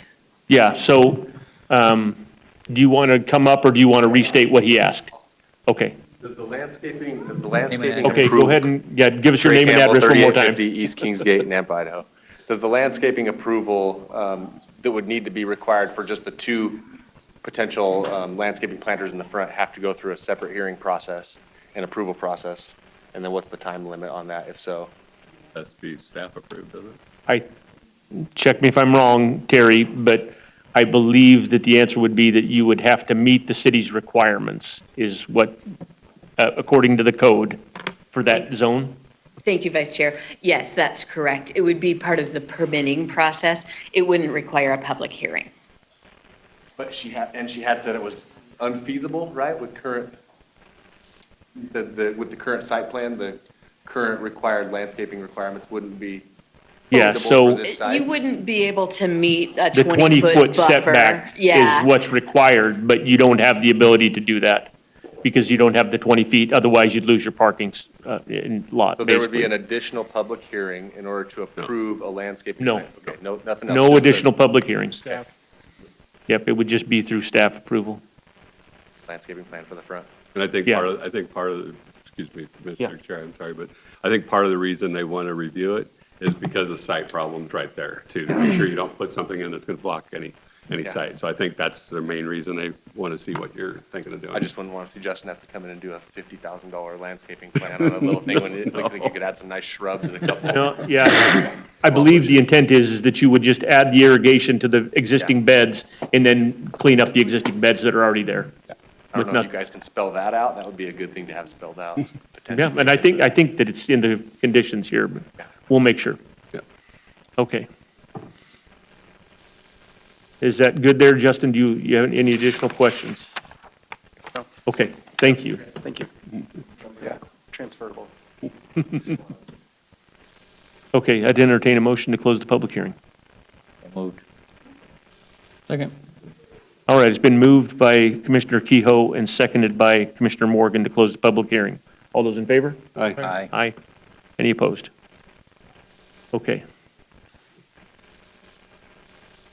Well, I think we've done enough deliberating already. I have one- Oh, yeah, Chairman, go I ahead. have a question. The number 8, he really, here, and just when he was walking away, I heard him say he really wants this to be transferable to a new owner, not tied to one owner, but tied to the Well, property. to a new lessee. Is that, To a new tenant. So that they can have somebody else move into the shop and not have to get a new CUP because it's tied to the owner, not the tenant. okay, but that says shall not be transferable to the owner or location, right? Right. Which is typical. Okay. As long as he owns the building and the CUP is under his name, he can transfer, he can move tenants in and out, Okay. but he can't, if he sells the property, he can't, that Get it. CUP doesn't go with to the new owner, so. If it's okay, I'll try to make a motion amending the Please do. conditions as set. And remember the. And then you guys just check. I'll- Remember the applicant, not the owner, right? Okay. Can you go back one slide, please, Terry? I'll bring up the motion.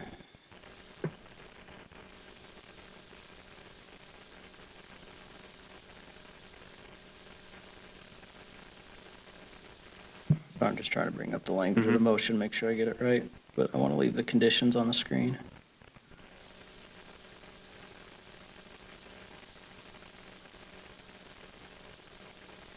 Or can you just use the conditions on your screen and then, If I could find either Do you want my one. book? Do you have the? Thanks. okay, Terry, if you can put the motion up. Well, I got it. Okay. All right, Got the motion. leave it here, yeah. I move to approve the conditional use permit for an automobile or truck repair at 408 North Franklin Boulevard in a BC zoning district for Justin Feist, representing Feisty Commercial Properties LLC, with the recommended conditions and proposed findings with the conditions modified as follows. Condition 2 is removed. Condition 3, the second half regarding landscaping on 9th and 10th is removed.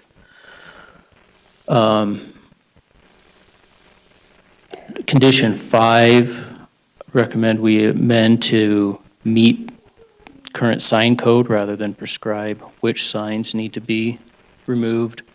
And then number 8, modified to say applicant instead of current owner.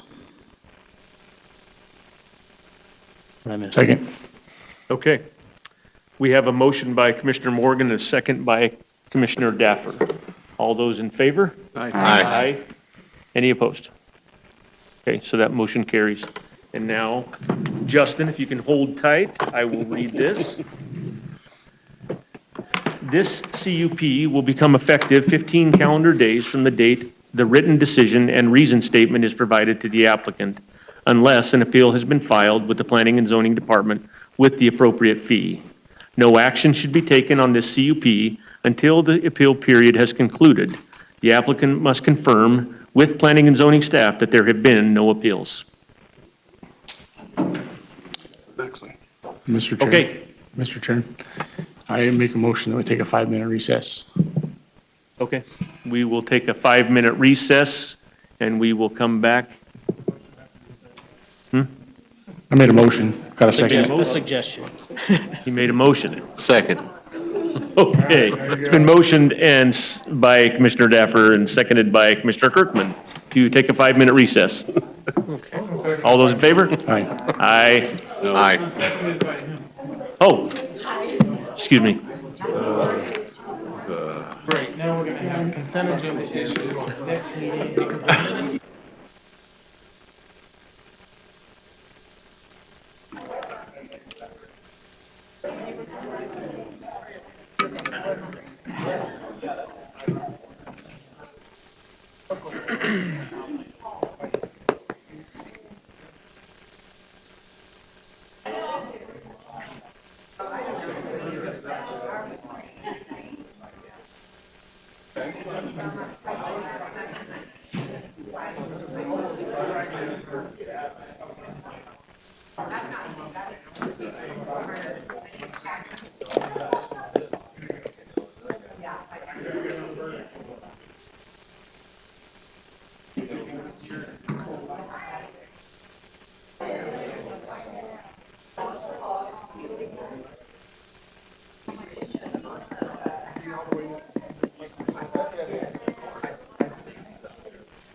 Huh? I think I'm gonna go home now.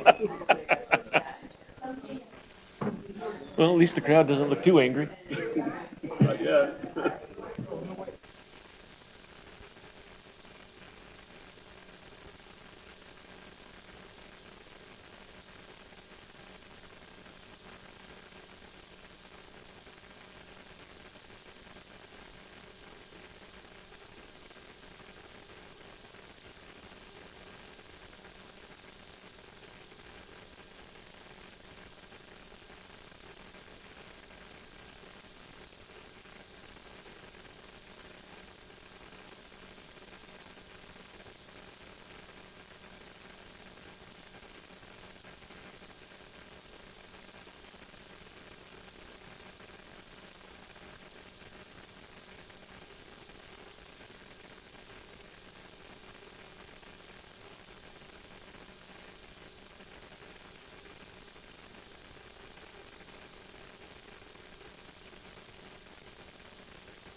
No, he's coming up the ramp right now. Did he go home?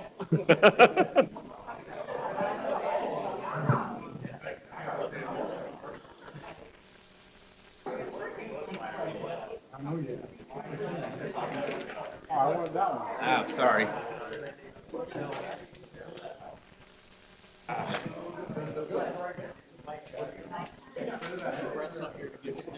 Yeah, I know. Yeah, I Everybody know. start feeling a little peckish. Okay, we're back on now. Where's your gavel? We got one? We do. Okay, we're ready to get going again here. For this next application, the company that employs me has a vested interest in this project, and so I will recuse, and Commissioner Turner will be the chairperson for this item. You have to go sit in the car? No, I got to go sit in the green room. Okay, action item number 3, conditional use permit to allow multifamily residential Sugar District apartments at 1232 North Galleria Drive, and a conditional use permit to allow multifamily residential apartments in a townhouse-style Sugar District townhomes at 0 Stam Lane, both parcels in a BC zoning district. For Jeffrey Wardell with Clark Wardell LLP representing Gardner Napa Gateway LLC. And you're here. I am.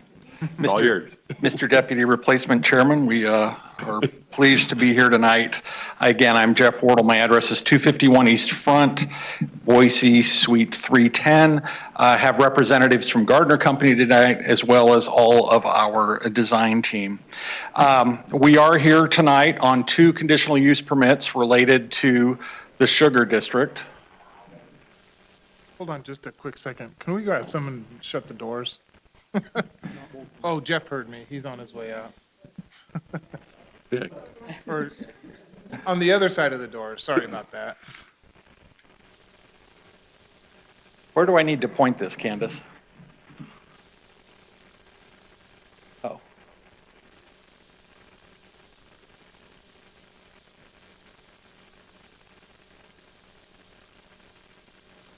Like this one.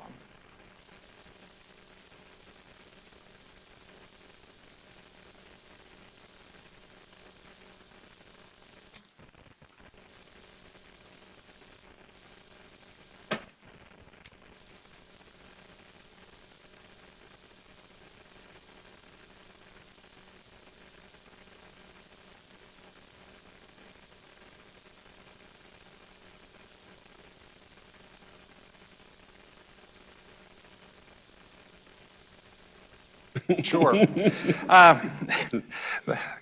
Commissioners, Jeff Wardle, we were here before you last year on the DA modification, and tonight we're here with 2 conditional use permits related to 2 applications that are very similar to applications that we brought before you in 2022.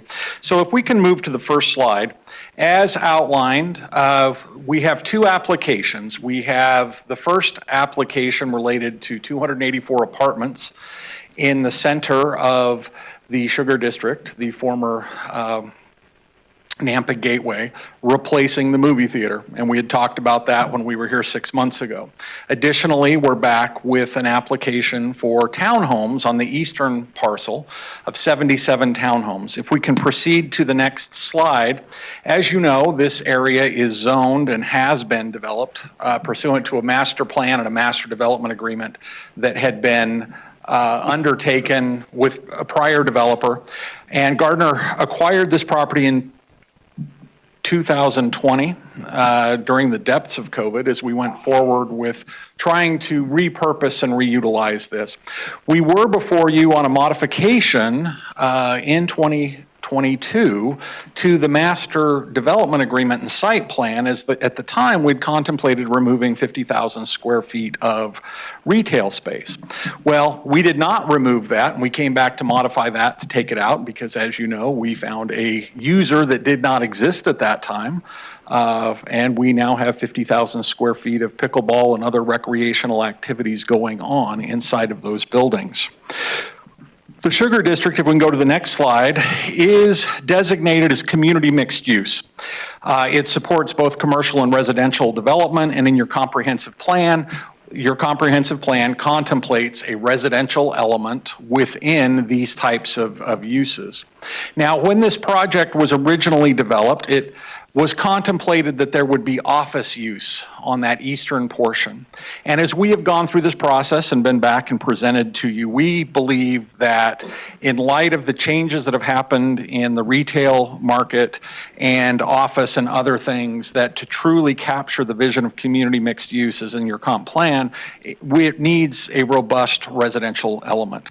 So if we can move to the next slide, as indicated in 2022, we were here with a modification to the site plan as part of the development agreement, and you approved the townhouse application at that time for a conditional use permit for 77 units with a 30 to 35-foot buffer along the east side, and we had reconfigured those units so that they were oriented away from the larger lot single-family residential property on the east. Additionally, in the fall of 2022, this body had approved an apartment application that involved 2 4-story apartment buildings that were up against what was then the House of Design building, but is known as the Macy's building. It was north of the theater, and we had 2 4-story units that were approved at that time.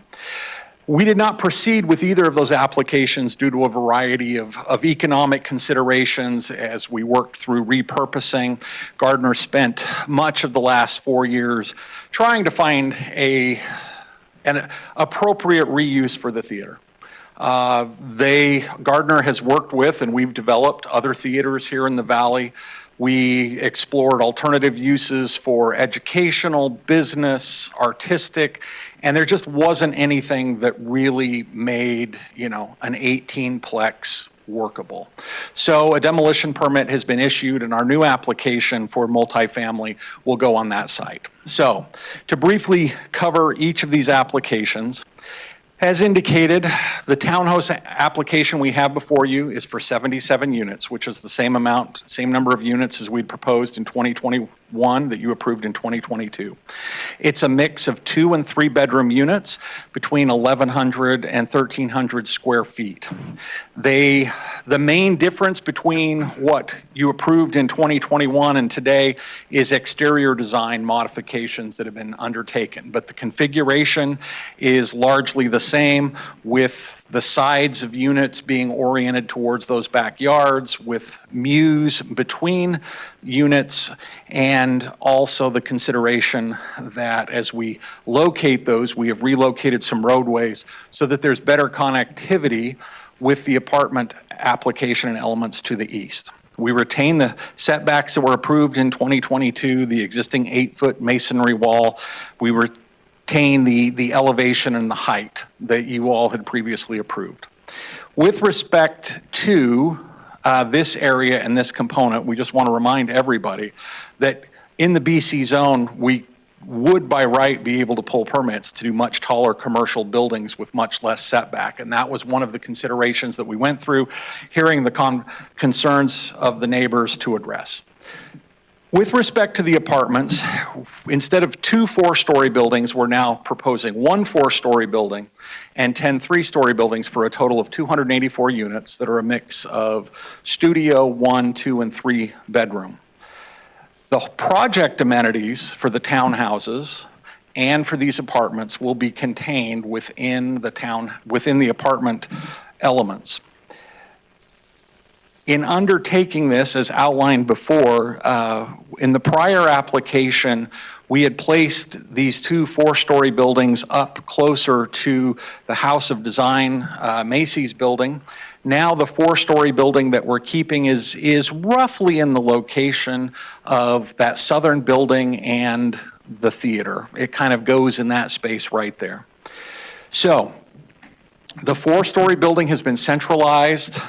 It's in the location just to the south of where the 4-story building had been done before. We've oriented it where it is so that there is proximity for all of those joint amenities between the 2 elements to be utilized. All parking has been internalized on the site, not towards the street, not toward properties on the south, and these apartments will park with both surface parking and garages. Those 10 three-story buildings have garage elements that are available to tenants in those spaces. So, the conditional use permit standards are applicable to both applications. First, the proposed use must be supported by the Nampa Comprehensive Plan. Because it is community mixed use, it contemplates that 5 to 50% element of a multifamily, higher density residential. It also promotes the true mixed use where we can meet people's needs without people necessarily having to get in their cars and go down the street. Element 2 is that the design, construction, operation, and maintenance of the property and project have to not adversely impact the general vicinity. We own and continue to develop and operate the commercial elements of this, and will continue to manage and operate them jointly with an integrated maintenance of all of the exterior things, and we have paid great attention to the configuration and orientation of the buildings. The proposed use will be served by adequate public facilities. We have our traffic consultant here tonight to address any questions that may arise, but as this is an adaptive reuse and a redevelopment of an existing commercial site, and the infrastructure that was invested in previously by DDR when the site was built, we have purposefully sized this so that it replaces and there is no net impact on those commercial uses we're removing. And finally, Mr. Chair, time. Finally, condition 4 are just your typical no excessive traffic, noise, smoke, fume, glare, and those really aren't applicable to a residential use. And with that, I'd stand for any questions. Any questions for the applicant? Yes, sir. Sir, when you build a 4-story apartment unit like this, obviously you have elevators for people to go up and down, right? Correct. Do you build a commercial grade, extra large side for moving furniture between floors? Mr. Chairman, I'm going to defer to the design team, and if you want to come up and address that. Name and address too for the record, please. Preston Dean, 5413 West Stonehenge Drive in Harriman, Utah. Made the trip today. So yeah, we have elevators that are gurney sized and oversized for moving in. Does that answer your question? Sorry, simple question, but. Yeah. Thank you. Thank you. Okay. Yes. I'm curious. Weston, do you want to handle that? Commissioner, Weston Arnell, 800 West Main Street in Boise. Amenity packages include a club room, workspace area, fitness room, dog cleaning area, dog park area, pool, spa, those types. Thank you. Any other questions? All right, thank you. Not for now. We'll probably bring you back up, though. Who's got this one?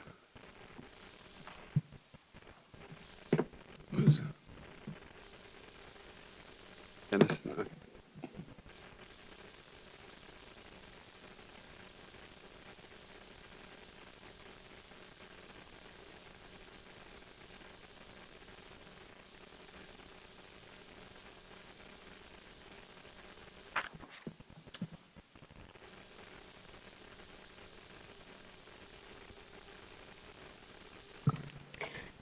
Good evening, Commissioners. My name is Candace Fry, Assistant Planner for the City of Nampa. The request before you this evening is for 2 conditional use permits for multifamily apartments and townhouse-style apartments at the Sugar District.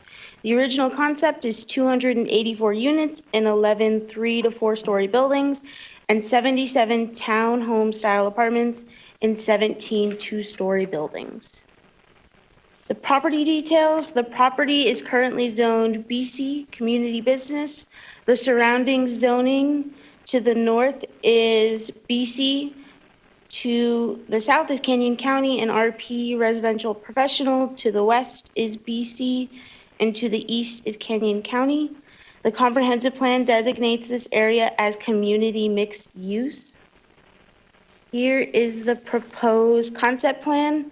So the purple boundary line is showing where the apartments will be, and then the red boundary line is showing where the townhomes will be.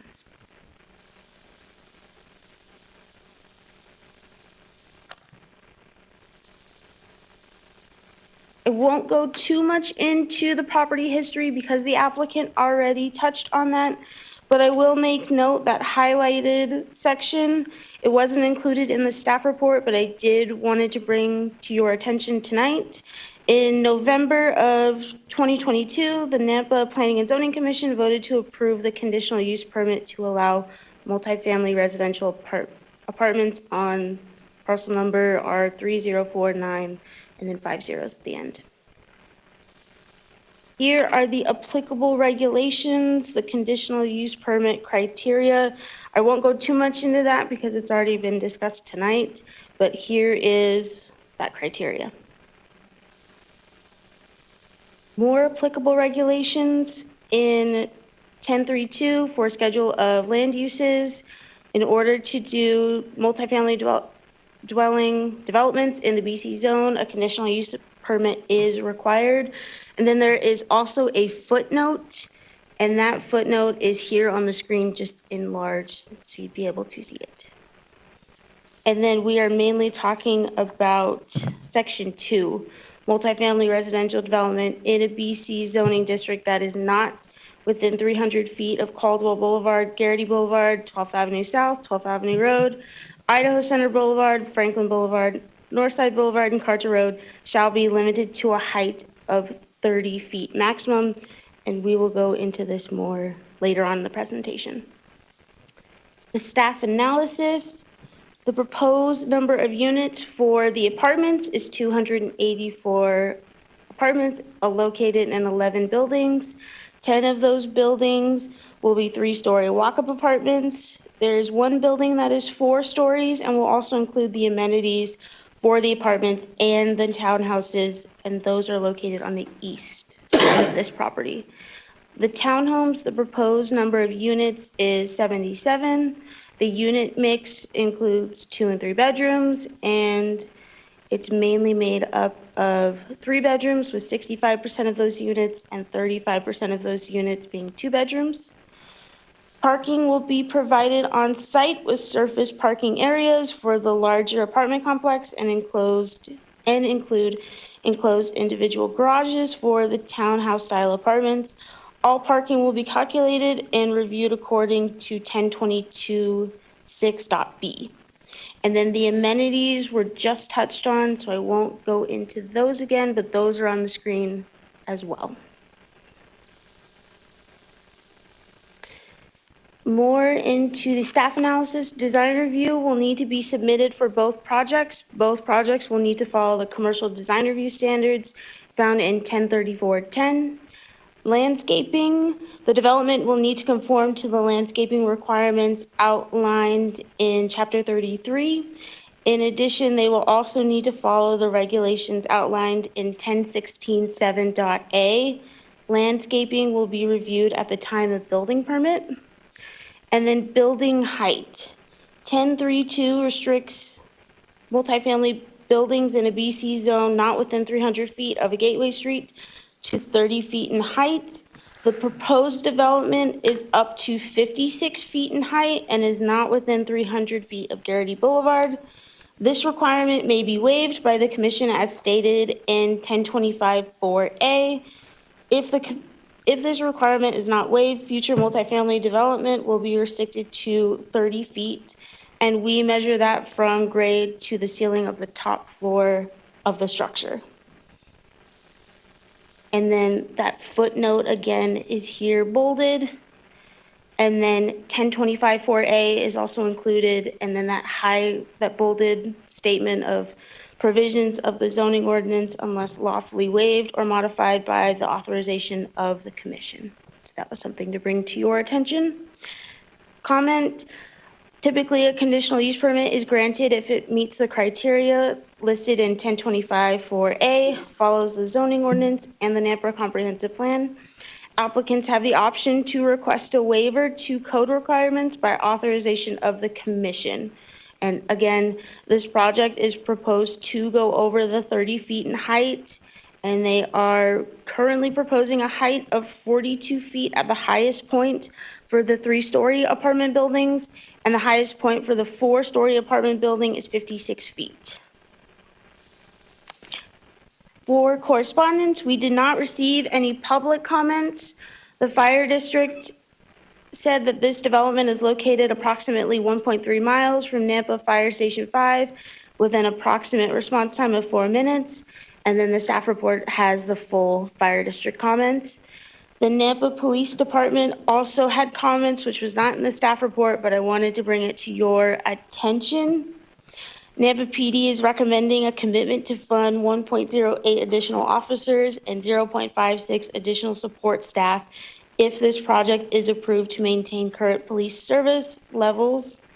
And the closest police department is 3.5 miles away, and developments near this reporting district have a call volume of 2,257 service calls annually. Here are the engineering comments, and then Daniel is here if you have any questions regarding those. And then the proposed findings. So the existing zoning is BC Community Business and is a permitted zone under the Comprehensive Plan Land Use Map designation for community mixed use. Creating high-density residential meets the goals and strategies for economic development in the Nampa Comprehensive Plan.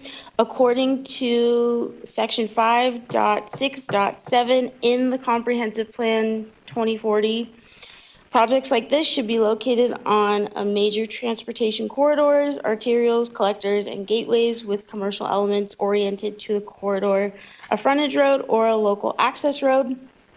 While this multifamily development is located within a larger commercial complex, the entire complex is adjacent to Happy Valley Road, Stam Lane, Garrity Boulevard, and I-84. Parking, landscaping, signage will be reviewed at time of building permit and will need to follow all of the appropriate code sections that are listed here. And in conclusion, weighing the facts and department agency input, the project meets the criteria as outlined by 1025-4. The proposed use is supported by the comprehensive plan because it is in a commercial designation with appropriate zoning and near major transportation corridors and meets the goals and strategies for economic development. This project will not adversely impact the intended character and appearance of the general vicinity through design, construction, operation, and maintenance, and will not be detrimental to the economic welfare of the community because there are other multifamily uses in the vicinity, and it will be adding dwelling units to an area adequately served by transportation, jobs, and educational opportunities. Here is the one recommended condition of approval. Here are your potential motions, and I will stand for any questions. Questions for staff? Nope. Nothing at this time, Candace. Madam Clerk, do we have anybody signed up for the? We do. We have 5. Our first one is Ines Alderton.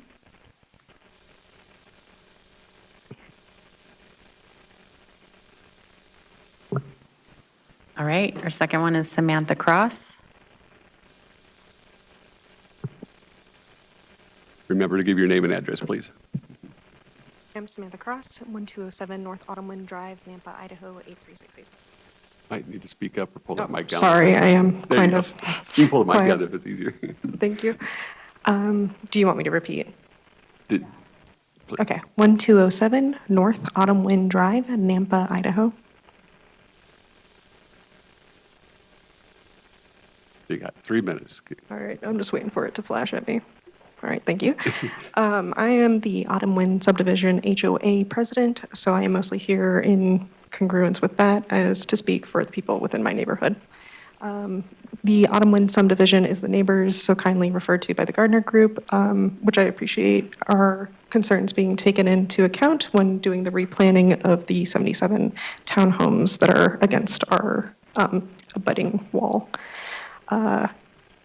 While I do appreciate those notes taken into account, I and the people I represent have concerns about the traffic and infrastructure impact of the number of dwellings that are being added. Rough calculations, I'm thinking 750 cars, 2 cars per dwelling, 77 townhomes, and then 284 apartments times 2.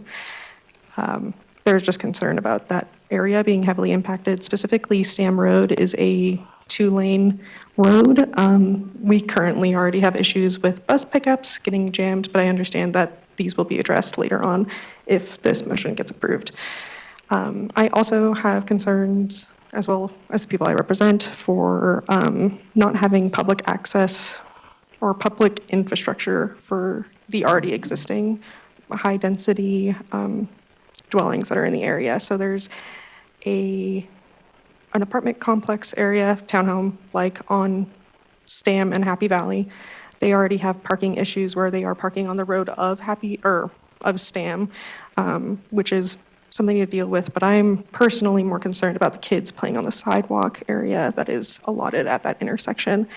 I personally, the last time we were here in October, brought up having some kind of public recreational area in the lot of the Sugar District. I don't personally mind where, but I do think I see a need for the high density individuals and impact needing a public resource. But again, I understand that it is a private domicile or to be used for commercial use, whatever that may be. But I think mostly everybody in the neighborhood is appreciative of the concerns taken in place. I think that is all. Are there any questions? Thank you. Appreciate it. Next is Sarah Hansen.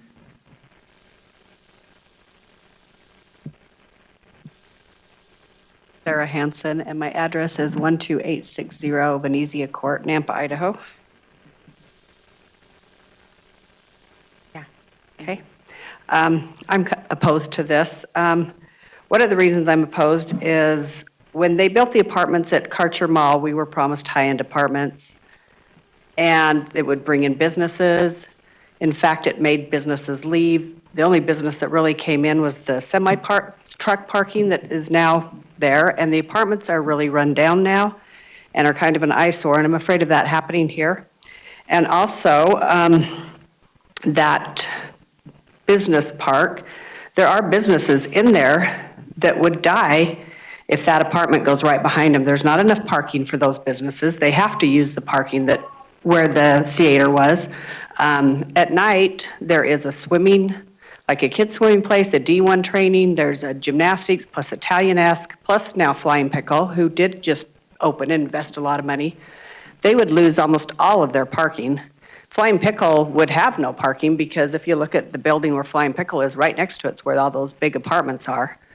And they would take all of the parking. And really, I think as a shopper, I wouldn't even want to go in there. If there's 1,000 cars coming in and out from the apartments and there's no parking, I'm not even going to go there, which is, I think, what happened at Karcher Mall. They thought all these businesses come in, we'll have this great high-end apartments, and what we got was an eyesore. And I think the traffic already at that intersection is horrible. If you're ever there in the morning trying to get on to Garrity, add 1,000 cars to that coming out right there. The traffic is going to be impacted because there is not that much traffic that goes in and out of that complex every day, even when the theater was there, as what those apartments would bring. That's it. Next is Earl Stanton.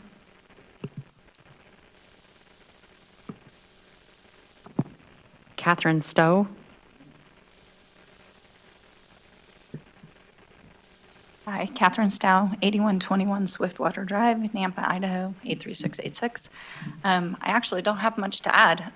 The pictures depict everything for me as a member of Flying Pickle who has waited, as the applicant indicated, that they lease this area to 150 members, and that parking is going to be completely annihilated. So you have no place for the people that you just rented space in this complex to park and participate in the activities that you've put in that space. My grandkids go to the Goldfish Swim School and to the gymnastics place, and the parking in that center area is impossible. There is no place to park at all for any of the key time of day. And for anybody who does travel through there, as Sarah alluded to, there's a jig jog on Garrity from Happy Valley. So it all backlogs at that left turn where the Popeyes and the Wing Cove sit. So we all have to wait for a signal to make the left, to make the right, to get onto Garrity, to actually get on the freeway. It's a nightmare. Add that to the amount of cars that have been calculated, and you're setting us up for a disaster. Thank you. Christy Stewart. Christy Stewart, 5305 Stam Lane, and we're right across from where the proposed 77 townhomes are scheduled to go. I find it kind of ironic that we were here about 3 to 4 years ago is what I was thinking, and the movie theater manager was at this meeting. And she said that they hadn't renewed their contract because they were asking an even higher amount for rent. And she said, mark my words, they're going to knock down the theater and want to put in apartments. And I thought, no way, there's no way they're going to demolish that building to put in a bunch of apartments. And 3 to 4 years later, here we are, exactly what she predicted. I was more conservative on the number of cars. I figured maybe half of each of, like half of the apartments and half of the townhomes might only have one car. Probably not, but maybe 541 additional cars on the conservative side. All of the housing in that area are at least half acre or larger, and we bought in that area with those larger properties for a reason and paid the extra money to have that type of property.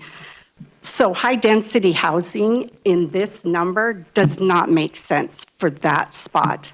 With as backed up as Stam Lane gets, I invite all of you to come and drive Stam Lane at those peak hours, which is when all of these apartment people and townhome people would be traveling, just as us homeowners do. You've added a huge apartment complex on the southwest corner of that intersection. And then you've added the townhomes to the southeast corner of that intersection. And then maybe a quarter of a mile down, you added a bunch more townhomes with a business in front of it. I mean, just that number, which is nothing compared to the number that they're proposing, but that number, the effect that it had on that intersection of like Stam, Happy Valley, trying to get off of Garrity to get into that area, this would be a complete nightmare. I can't even imagine. And it just seems like we're more focused on tax revenue and what this is going to generate for the city rather than taking care of the existing people who paid a lot of money to live in that area and have the type of property that they do, to just be like bombarded by hordes of people. So I appreciate you taking the time to hear. No other signups. Is there anybody that wants to speak for, against, or undecided on this that didn't sign up that would still like to speak? Nope. I'm sure you were taking notes. Absolutely. Commissioners, again, Jeff Wardle, 251 East Front. If we want to have a conversation about traffic, I have my traffic engineer, Sonia DeLeiden, here. But I want to be clear about some things that you've heard tonight. First of all, this development in the original master development agreement made the improvements to Garrity, made the improvements to Flamingo, invested and made those improvements. Now, as we build new buildings, we continue to come in and pay impact fees to contribute to that. But the fact of the matter is the infrastructure that is there was built and developed in furtherance of this mixed-use project by the original developer, where tens of millions of dollars of infrastructure investment was made for this use. Now, we hear these objections and concerns, and they're the same ones we've heard every time we're here, but the fact of the matter is, it is Gardner Company that owns the retail, that has the leases, that has done those elements. It is Gardner Company that owns the parcels where you have JCPenney, where you have Chipotle, where we have these other users. We have to know and understand our tenants and our obligations under the leases. We were the ones that went out and got the pickleball facility to come here because they wanted to be here in this location. So what do we want to do for our tenants, our users, our hotel, our other retail users? We want people there. And how do you get people there? Well, you get people there when we follow the comprehensive plan. Because the comprehensive plan designated this area as community mixed use, and your comprehensive plan specifies that 5 to 50% of it has to be residential, high density residential. So the fact of the matter is, you've made those decisions. This body, 20 years ago, when DDR came in with the original development agreement that you recommended for approval to the city council, which was done, had the development agreement that required the tens of millions of dollars of investment in infrastructure as part of this, with the improvements to the sewer, the water, the other systems, the investment that was made to the improvements that you did get on Stam, the improvements you did get on Flamingo, the improvements you did get on Garrity. And we continue to pay the impact fees that will be paid to fund the cost of new growth. Now, as you note from our site plan, we have identified the need that, yeah, people need green space. People need space for them to go run with their kids. That's why, as you look at the townhouses, we have set out mews. We have set out pathways. We have set out landscaped buffers, both to the east and to the north. And the same thing with the other residential elements. Now,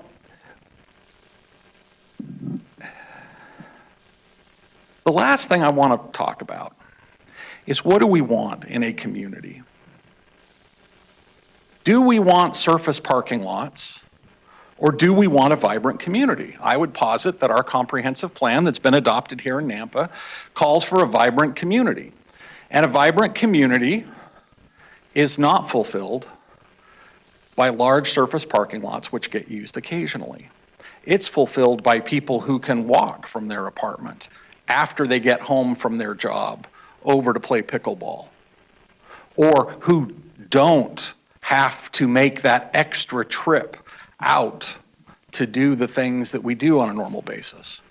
I would also posit that when we look at the amount of traffic as set forth in our traffic plan, from the very beginning, we have always ensured you that we are going to design so that there is no net increase in traffic beyond what was approved as part of the master plan. That's a commitment we've made, that's a commitment we've kept, that's a commitment that Kittleson has validated with the information that they provided to you and that your engineers have evaluated. So, commissioners, we respectfully request your approval of both of these items.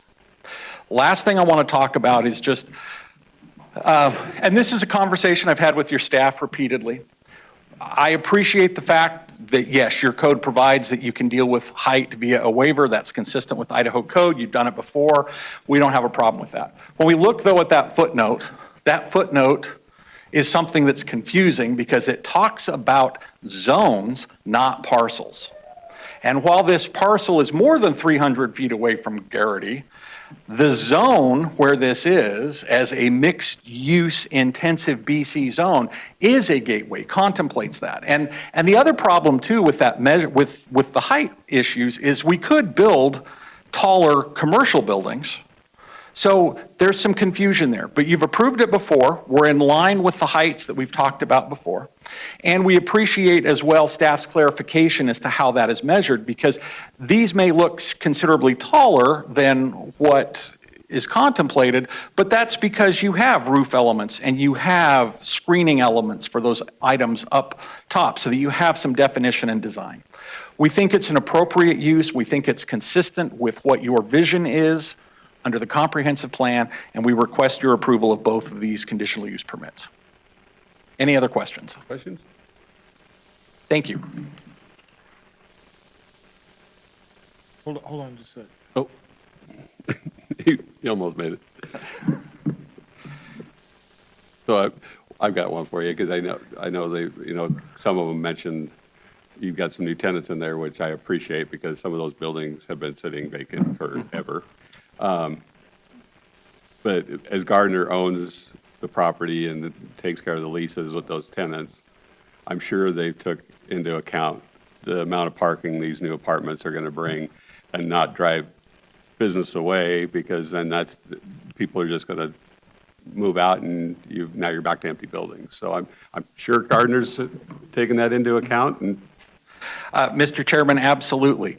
First of all, in most of our leases, we do have certain obligations to provide parking to our commercial tenants, and we're consistent with that. Second of all, we have to comply with your standards. And as seen in the packet, our design teams have gone through and done that evaluation. I think what is important to note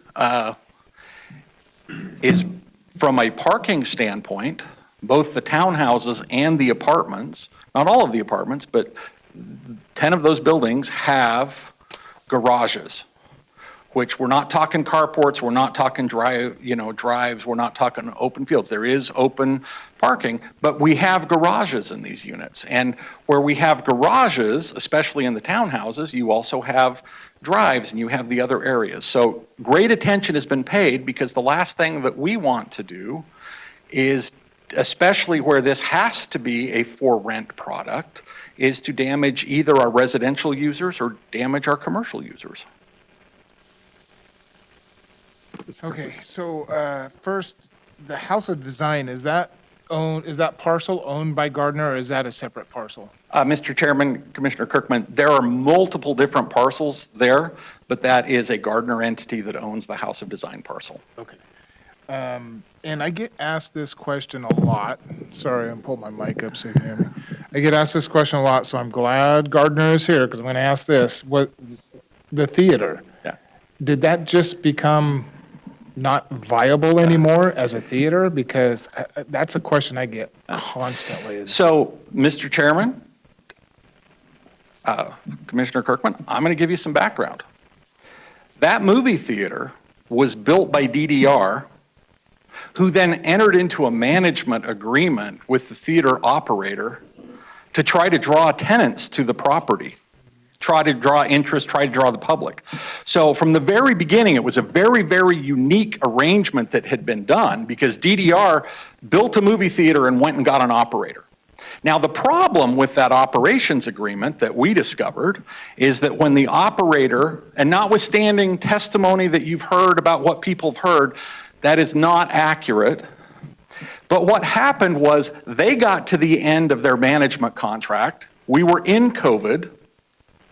And the movie theater operator exercised their right under that contract to remove all of the equipment, destroy the screens, and take anything that another movie operator could do, because that was what the agreement was. So everybody goes, well, why don't you just put another theater in there? Because we couldn't. We would have had to make that big investment. And so Gardner has spent 4 years talking to community artistic groups, churches, businesses.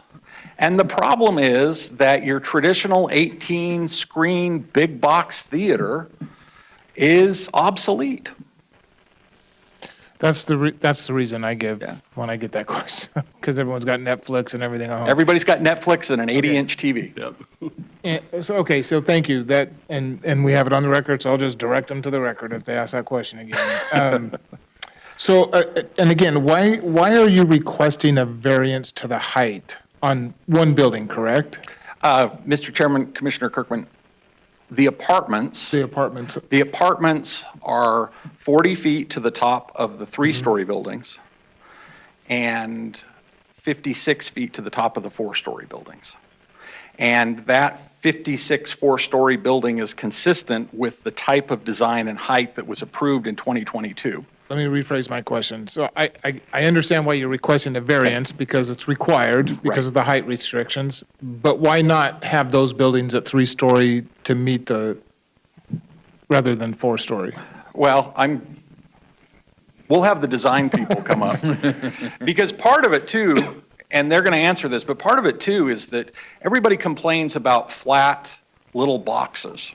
And if you want design elements, if you want roofs, if you want to screen the elements on the roofs, we've got to have some height. So and while you're there, the reason I'm asking this question, I guess, is because when you were talking about, you're very emphatic about meeting the comp plan and how the city of Nampa has developed a comp plan, and that's what it is, and you're conforming to that and so on. But then you request a variance in height. So that's kind of the gist of my question, where that's coming from. Yeah. Why not comply with what's already there? I think we thought we were applying or complying more than we really are. And maybe just a point of clarification on how the building height is measured. Because I think I heard that it was measured from grade to the ceiling of the highest floor, which would mean all 10 of the three-story buildings would comply, because the 46 or whatever number, that's to the roof. But if you go to the ceiling of the highest floor, we're under 30 feet in the 10 buildings, so. But it's just the four-story when you're requesting a variance. Yeah, so then when you look at the four-story, we were intentional because we knew, we would have a kind of a suburban look for the three-story that would have pitched roofs, and that would have a certain height there. The four-story are intentionally mostly flat roofs, so we were trying to make them so that they seemed like they were more compatible to each other when you measured to the roof line. But measuring to the ceiling of the highest floor, even in the four-story building, it's like 42 or less feet. So that one, we are asking for a little bit more to get the density that makes the project work. But well, it sounds like you're asking for more to get one more story in there. Yes. To get more apartments in there. Yeah, to get more apartments, but then also thinking thoughtfully about the design, that they're not that much different in height between the three and the four-story. Just because of the roof? Yeah, right. And Yep, design and all exactly. that. And then, this might be a question for staff, but I'll ask it to them. You guys chime in. Oh, did you have something, Rodney, you wanted to? Mr. Chair. Commissioners, I just wanted to answer his question. So we do measure from floor to top plate. So that is exactly what he's just described. The 30-foot would be at the ceiling of that Basically the top ceiling. floor. Yeah. Okay. Thank you. So the 5 to 50% residential in a mixed-use zone, was this a requirement back when, in 2022, when they came the first time? Or is this I can't remember when that changed. Okay, I think I might be the only one who has that answer. Mr. Chair and Commissioners, yeah, I believe it was. So we recently, when I say recently, like within the last couple of years, there was a push by our council to not have taller apartment buildings away from those major corridors. So they directed us to put that into code. So I believe, and we'd have to go back and look at that, but I believe that they were in compliance at that time when they first came in with the existing, or with the code at that time. Okay. Mr. Chair, Commissioners, just wanted to add also, when you look at that building that you have in question, the tallest building, that one single one that's over, as you look at the layout of the overall design of the residential that's being added, that building is in the center of all those buildings. So it's not an ask at the perimeter or anywhere that it would conflict. It's in the center, and so it kind of gives that hierarchical step up that you often see in a master plan development. Just wanted to share that with you as you're understanding the heights and the stepping there. Thank you. Very good, thank you. And just the final comment on that, why is it taller? Well, we are trying to do something that is distinct. We're not trying to come in with, 13 more suburban type apartment buildings are configured around, that we wanted something that was central to the apartments and to the townhouses and reinforce the theme and the design that we had done there. And so, there are a variety of ways that we get the same density without going 4 stories, but you lose green space, you lose amenities. And again, and just to clarify, as I recall, that you've recodified that section, but that footnote today is the same as what the footnote is when we had this discussion about the 2 4-story buildings in 2022. So there are trade-offs. Do we want a better design? Do we want a better design and more green space and more mews? Or do we want more surface parking and carports and garages? That's the trade-off. Another question, if I could. Sure. You're on a roll. Y'all just better go home, I guess, but the renderings that you had of the apartments, or not apartments, I can't even remember what they were, but they all look like townhome, or not townhomes, like brownstones, like just, they're all the same. They're attached. Are they all, is that what you think the final product is going to look like? They're all the same? That's where I'll ask TJ to come back and talk about the townhouses. Row houses, that's the term I was thinking of, row Give houses. his name and address again, or you got it? Okay. I missed him last time, sorry about that. Brownstones. My mistake, sorry, Mr. Chair, Planning Commissioner. Yes, that design's intent there is to add to what Mr. Wardle was sharing about that diversity in product type and market sector and renting kind of profile ability to hit different people in the market and in the sector. And what we're trying to do there is bring in a modern interpretation of a traditional home and a brownstone look like you're seeing there. And the look there is very intentional, yes. So, and forgive me, brownstone wasn't the term I was thinking of. It was row houses, Yeah. But it seems like that, and forgive me, I don't mean to be rude here, but it seems like that's just kind of boring. Is there any way that I mean, if you're looking for a unique design element in a place like this, putting a bunch of row houses that all look like this, that all look the same there, just doesn't it seems counter to what the intent might be. It might seem that way. I think when people look at the Clara, for example, they look at that product out there and think, that's a nice project. And I would say that's a very similar design standard as this one here. And what we have in this project is that there is an element of that. It's not the entire project as a whole. So we did bring that in to create that visual interest and bring that. Okay, thank you, I appreciate it. Of course, thank you. I think that's it. Any other? Better move on quick if there's any. Before Jeff starts thinking again. Any other questions for the applicant? Oh, looks like we're good. Thank you. Finally. Thank you. Entertain a motion to close public hearing. I'll move. Second. Been moved by Kehoe, second by Dapper to close public hearing. All in favor? Aye. Aye. Opposed? Mr. Chair, can I ask Daniel some questions? You sure can. Waiting for you. Can you remind me who owns Stam Lane? Is that ours? There are portions that are the cities and there are portions that are the highway districts. The portions up adjacent to the Sugar District properties are within the city, and then as you go beyond that, it's a highway district road there. Okay, do you have any plans for further improving that beyond what's already done with the original development? There is nothing that I have in the 5-year plan. There are some other projects that are in the area to the north of the freeway that trigger some improvements at the intersection of Stam and Robinson. There are other projects that the city does have that we are working with ITD on in that area of Garrity, Stam, Flamingo, Happy Valley, that we have been working on for a number of years to get approvals and funding and that with ITD. We have some grants and some projects are proceeding.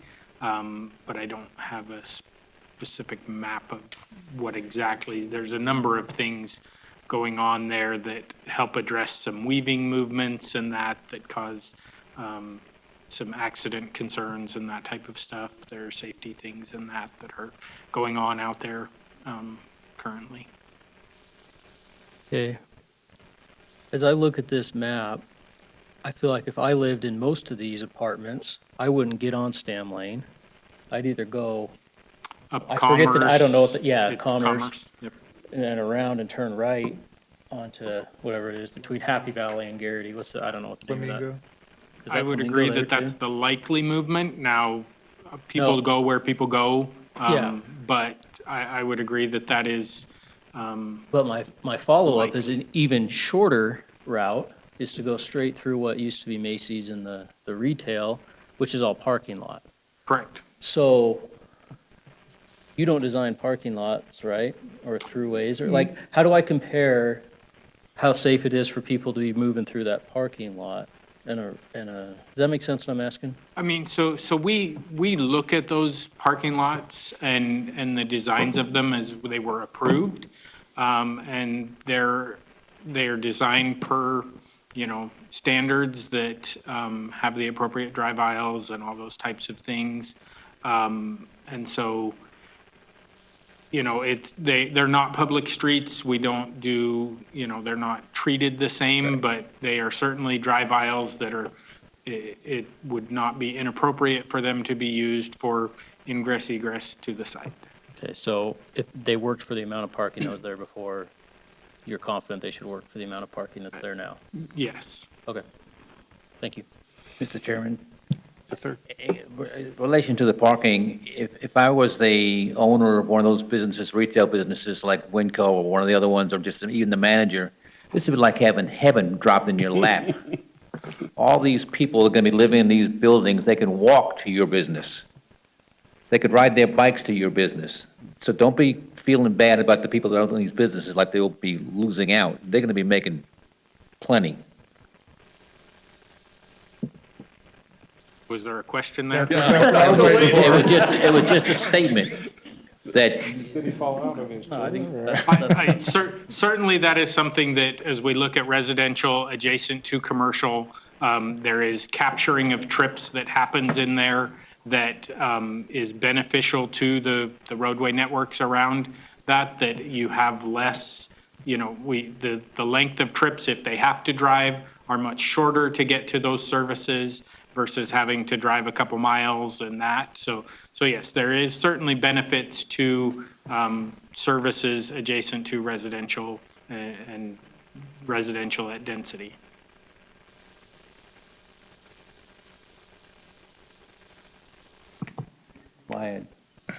All your thoughts? all my thoughts, that I can repeat. I have a few thoughts. The need for housing, as was shown in the beginning of this meeting, was pretty high. Like, cost of housing is rising, and I want to keep that down. If we're going to put it somewhere, this is a good place to put it. I understand how bad Stam Lane is, why there's no turn signals on that light at Stam Lane and Happy Valley is beyond me. And how you ever going to turn left onto Robinson, I don't know. I do my best to avoid those two intersections if I can help it. I get it. But we got to put housing somewhere. I'm going to address this to Mr. Worrell. I'm probably the most pro-growth commissioner on the council here. And I like the project, but I would encourage you to work some empathy into your responses because you've got people with concerns, and it sounds like you've even addressed some of them. Emphasize that. Don't walk up and just say why you're right and they're wrong, because that's not the way to go about it. It's hard to build good relations with others as a development community if we don't understand and empathize. You have valid points, and you're really intelligent in presenting them, but I would encourage you to figure out how to work some empathy into that. As it stands, I'm for this project with reservations, but I would vote for it. Did you say you oppose it? No. Okay. Any other? I think one of the big disconnects is people comparing the potential traffic of this development to what is there, not what is already entitled to be there. You know what I mean? Because yes, it's going to increase traffic, but is it going to increase traffic more than to what they could build without even coming before us? And in fact, I think they found it reduces it if you get a nod from Kittleson, yeah. That helped me with the understand the traffic issue better. And I'll second what Commissioner Daffner is saying. If we're going to build housing, let's build it right next to the freeway, right next to other services. So I'm in favor of the project too. Yeah, I'd say, I mean, you can't get much closer to the freeway entrance. I wouldn't say it's going to be easy to get on the freeway because it's certainly not at Garrity in the morning, as most of us know, but it is But right we could there. be adding it 2 miles down. Yeah, and then it's backing up the whole way rather than just, yeah. So I am worried that this part of town is going to turn into another Karcher interchange pretty quick. Well, Because that traffic my pattern fear is right terrible. there. What? That's my concern, is that this Garrity interchange, this whole area turns into another Karcher marketplace fiasco, where you're revising the traffic and the roads and everything every other year. it seems like. ITD's on its 7th over plan on that, and I think they might get it right eventually. So- But to that point, Jeff, Commissioner Kirkman, You can call me Jeff, I don't care. there's too many Jeffs here tonight. It's going to be, the other option is to sprawl out, right? If we sprawl out southeast of town, this is still going to be a clogged point, but now we're just clogging the rest of the way to get there too. I think I may have given you the impression that I was opposed to this project. No, just want to Okay. address that concern. No, it's a because of concern. Everybody. And I think, it's not going to alleviate the traffic concerns, but good grief, why can't we put a turn signal on all 4 Stam and Happy Valley roads? And I'm not even going to talk about Happy Valley I think because we only get Road. $5 million a year for the roads. It might be part of my motion. And those are things that, as we are planning our projects out there, that will get addressed. I don't have it's going to happen on X date, but we have lots of planning things and projects that we are working towards out there as the funding availability becomes available. Well, if I have to, I'll start a petition, but we need some turn signals there. But the project, the location, I like the location. I think it's sad to see things go, that our community has been, going to the movie theater and all that other kind of stuff. And, but things change, and if the market doesn't support it, the market doesn't support it. And I do appreciate Gardner Company looking at other options to keep that area viable, because the worst case is that it would go into disrepair and become a derelict area that we don't want. So I do appreciate the applicant looking at options. We do need the housing, if we're gonna be at, high-density housing, if that's what we're looking at, which this is a good spot for it. I really do feel for the neighbors that are there, because when they moved in, this spot that we're talking about used to be a zoo. Yeah, they took the camel. That dates me a little bit. I don't know if even Rodney remembers that, but used to be a zoo there. I couldn't believe it. You come off the freeway, there was a zoo right there. And so, when the other neighbors moved in, that was the feel of the area out there. So I do understand that, and I feel for that, but I think this is a good project and a good location. Let's get that place built out. I think I'd also like to emphasize that the project is addressing the people who are going to live there and how they are going to use the surrounding businesses. But the entire Nampa community also needs to use those businesses. And they've been waiting for that area to be developed, not necessarily for housing, but they've been waiting for, like, hey, can we have something like the Village or something like that? Can we have some businesses? Can we have some restaurants? And so to just, hopefully, the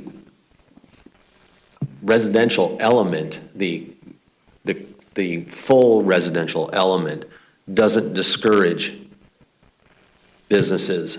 And I understand, it's to me, the Gardner Group is a little bit split.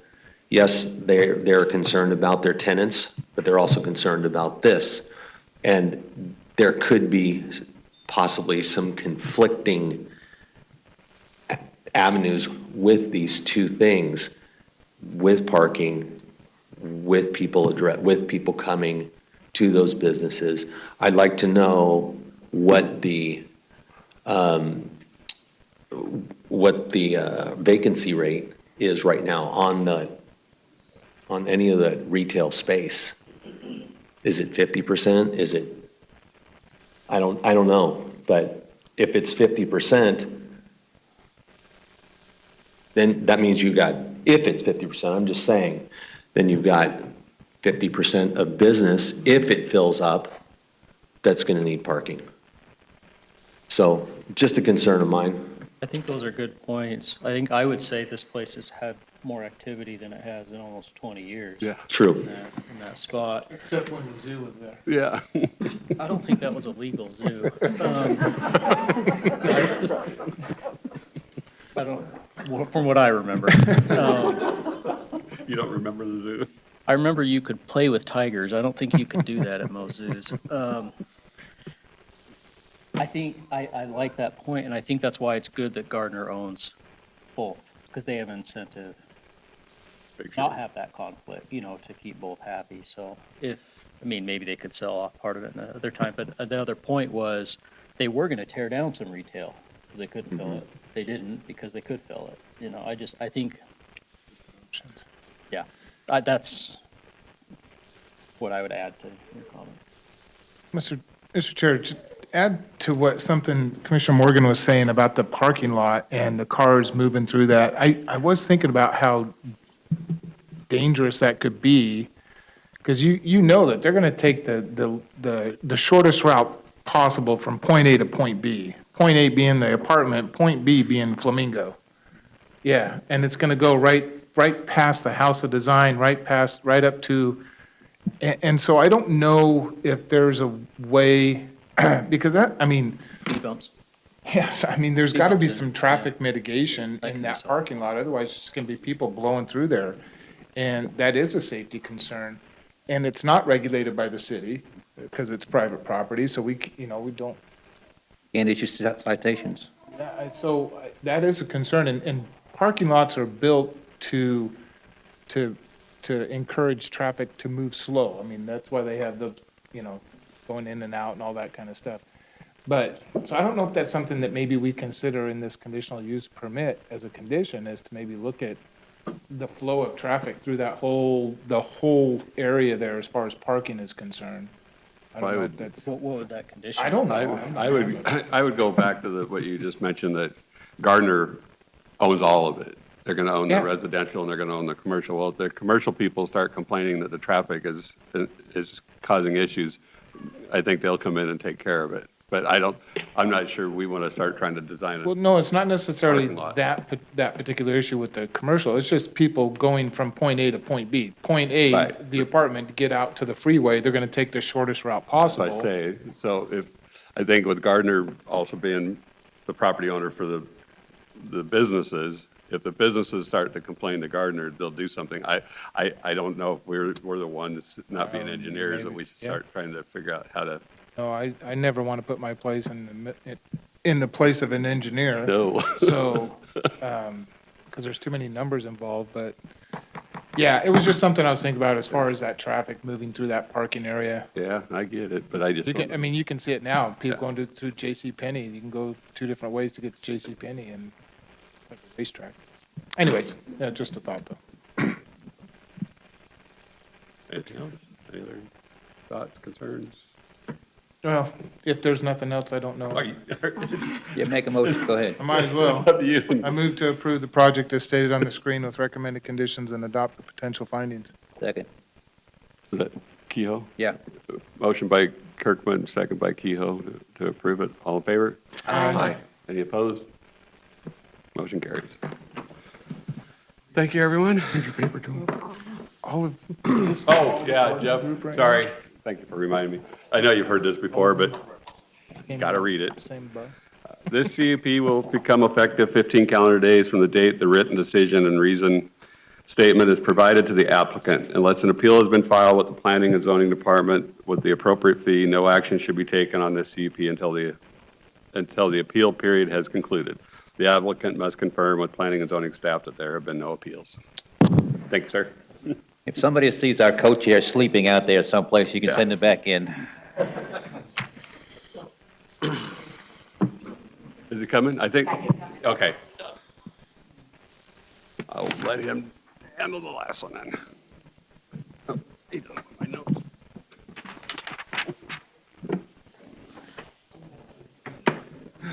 How's your Hey, nap? you're back. Did you get a good nap? No, I ran down and grabbed the burger. You know, if it wasn't for, Oh, you didn't if it bring wasn't back for any Morgan for and us? Kirkman down there, you would have been able to come back a half hour ago. Oh, yeah. I can rely on this end of the dais. Oh, yeah. You'd be surprised though, Kehoe has been very quiet tonight. I don't know what his problem is. Sounds like a challenge. That will not deter me. Whatever you say will not deter me. Okay. Thank you, Commissioner Turner, for filling in. You are welcome. Our final agenda item tonight, a subdivision preliminary plat approval for Tierra Bello subdivision in the RS6 and RD zoning districts, addressed as 11342 and 11690 and 0 Orchard Avenue, for Bonnie Layton with NV5 representing Corey Barton, for 146 single-family, 60-foot wide detached lots, 127 front-loaded townhome lots, and 99 alley-loaded townhome lots. Is the applicant here? Bonnie, yes.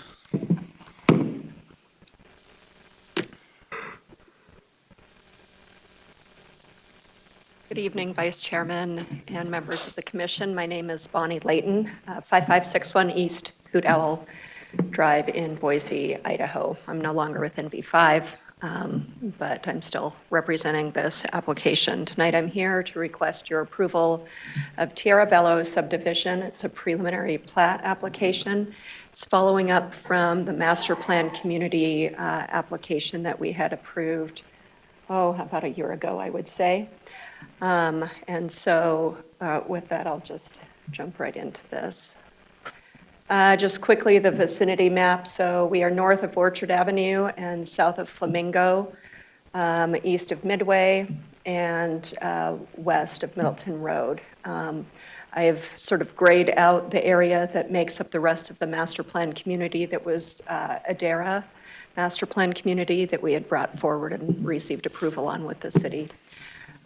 So tonight, we're looking at the eastern half of the project and requesting approval of that area to be platted. So there's surrounding development, of course, in the area. And as I mentioned, as part of the Adara master plan master site. And so in the blue dashed line is the area that we are looking at this evening. So we've already received approval for the master plan phase 1 that went forward with the original master plan community. We had brought forward a preliminary plat. Now we're into phase 2. And so initially we had broken that up into 2 separate phases, but our development team decided that it would be prudent for us to bring forward this entire project, or this entire half of the project as one large plat. So this just rotated. Again, we've got the open spaces, and actually, let me go back. The north-south connector, there's a new connection, Roan Avenue, that'll connect Flamingo to Orchard. Go back to this. So here's the illustrative site plan, consistent with what we had presented in the master plan community application. This plat has a total of 77.32 acres. 39.25 of those acres are residential in nature. We have an overall density of 4.81 dwelling units per acre, and an overall number of dwelling units of 372. And that is made up of both single-family detached and single-family attached, meaning townhome units. We have a common lots. We've, just throughout the site, we've got 18.85 acres. And of that 18.85 acres, the qualified open space that we have for this project is 14.2 acres or 17.81%. So we exceed the required qualified open space for the project. This is quickly the phasing plan. So we look to start in what would be the northeast corner of, or the northern portion of the plat. So we've got 6 phases, and so we'll start with phase 1 and then move over to phase 2. Phase 2 is where we have a large open space and part of the community amenities for the entire master plan community that we had brought forward before. Phase 1, we connect off of Flamingo and also into the existing subdivision. There's a stub street there that we're required to connect to. And then as we move to phase 2, again, that north-south corridor is being developed, and there will be 2 exit points onto that. And then we just sort of work through the project all the way till it, excuse me, till we get to the southern end of the plat. Excuse me.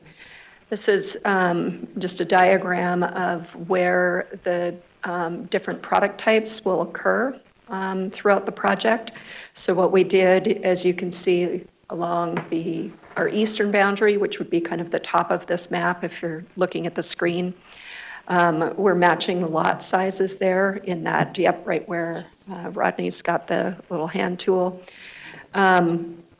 Once we transition down along the southern part, there's actually a canal that runs up from our southeast corner, which is the top right of this image. There's a canal. There's a buffer already with the existing subdivision.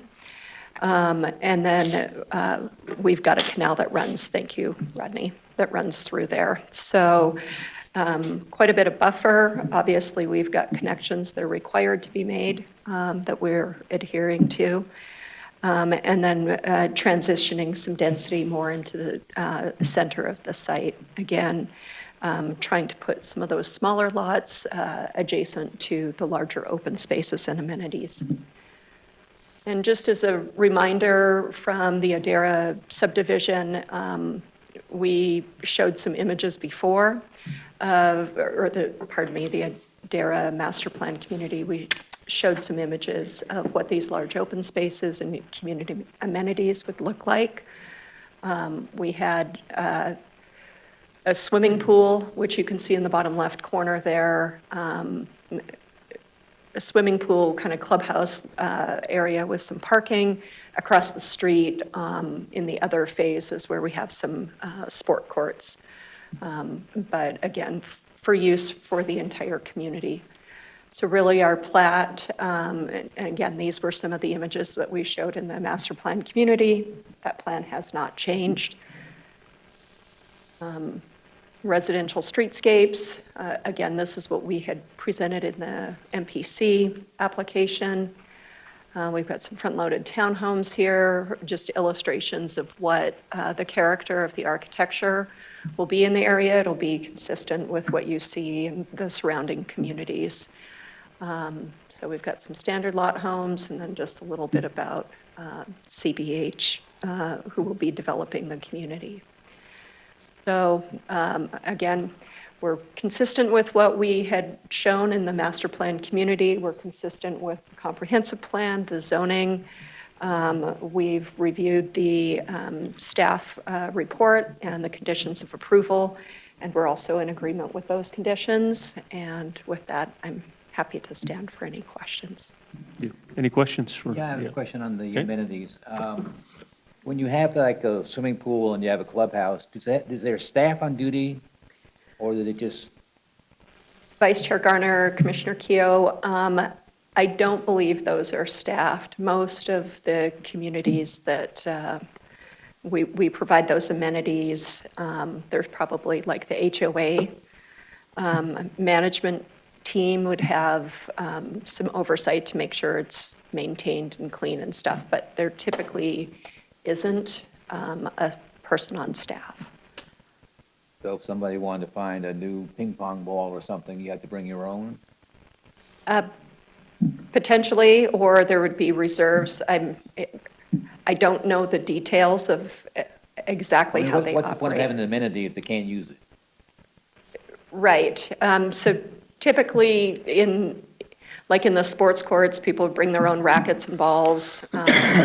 Same with like the swimming pool, if people want to bring floating devices or other type of water sport amenities, they would have to bring those What if somebody themselves. wanted to let their dog swim in there? I mean, that's, Well, typically, that's managed by the HOA, and the signs are posted, and it's noticed. Typically, that's frowned upon. Yeah. I know, but I have, where we live, we have a swimming pool and people let their dogs in there. Oh, that's terrible. I mean, know it. maybe they don't think so, but, yeah, I mean, most, I would go after the owner of the dog, not the dog. yeah, most HOA facilities that I've ever visited have pretty big signs of what the rules are. There's signs, they don't pay any attention. Yeah, I guess the other Bonnie will drive thing. by every hour, just to make sure. It's not Bonnie's fault. It's not, it's the, Mr. Chair, can I? Yes, Commissioner Morgan, go ahead. Kind of on the topic of amenities, there was some comments about bike paths. Did you see those comments, and would you like to address that? I did see those comments, so we are following, let me just get back here real quick, and Rodney can probably speak more about this. There was a lot, when we develop our site plan, we look at the regional pathways, what's required. Obviously, we have micro pathways and pocket parks that connect. The north-south connector, the new one that we are building that's Amarone. I don't know why this isn't going back, Rodney. The remote fell asleep. It's late, I guess. So, yeah, Amarone, excuse me, in your packet, you'll see that there's a street section there, and we've got 10-foot wide paved pathways on either side of that. So that should, Intended to be a bike lane, like have room for bikes and pedestrians and. a multi-use path, yes, that's correct.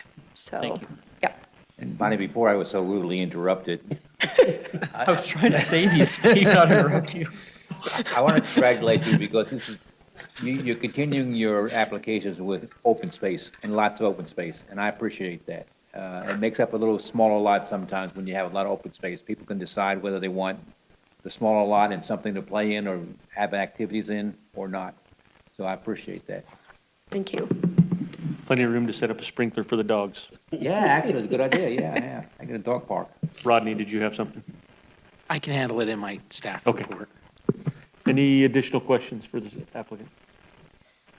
Yeah, just a Okay. quick question. I We're talking noticed to you, as we were, I noticed as we were flipping back through the slides, the streetscape, maybe if you can go forward a couple to the streetscape. One more, maybe. Probably one. Well, anyways, One you more. can see the. There we go. Yeah, right there. Yeah.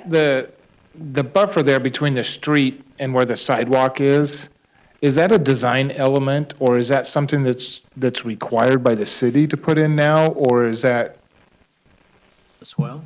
yeah, Parkway. is that what it's called, as well? Detached Parkway strip. sidewalks.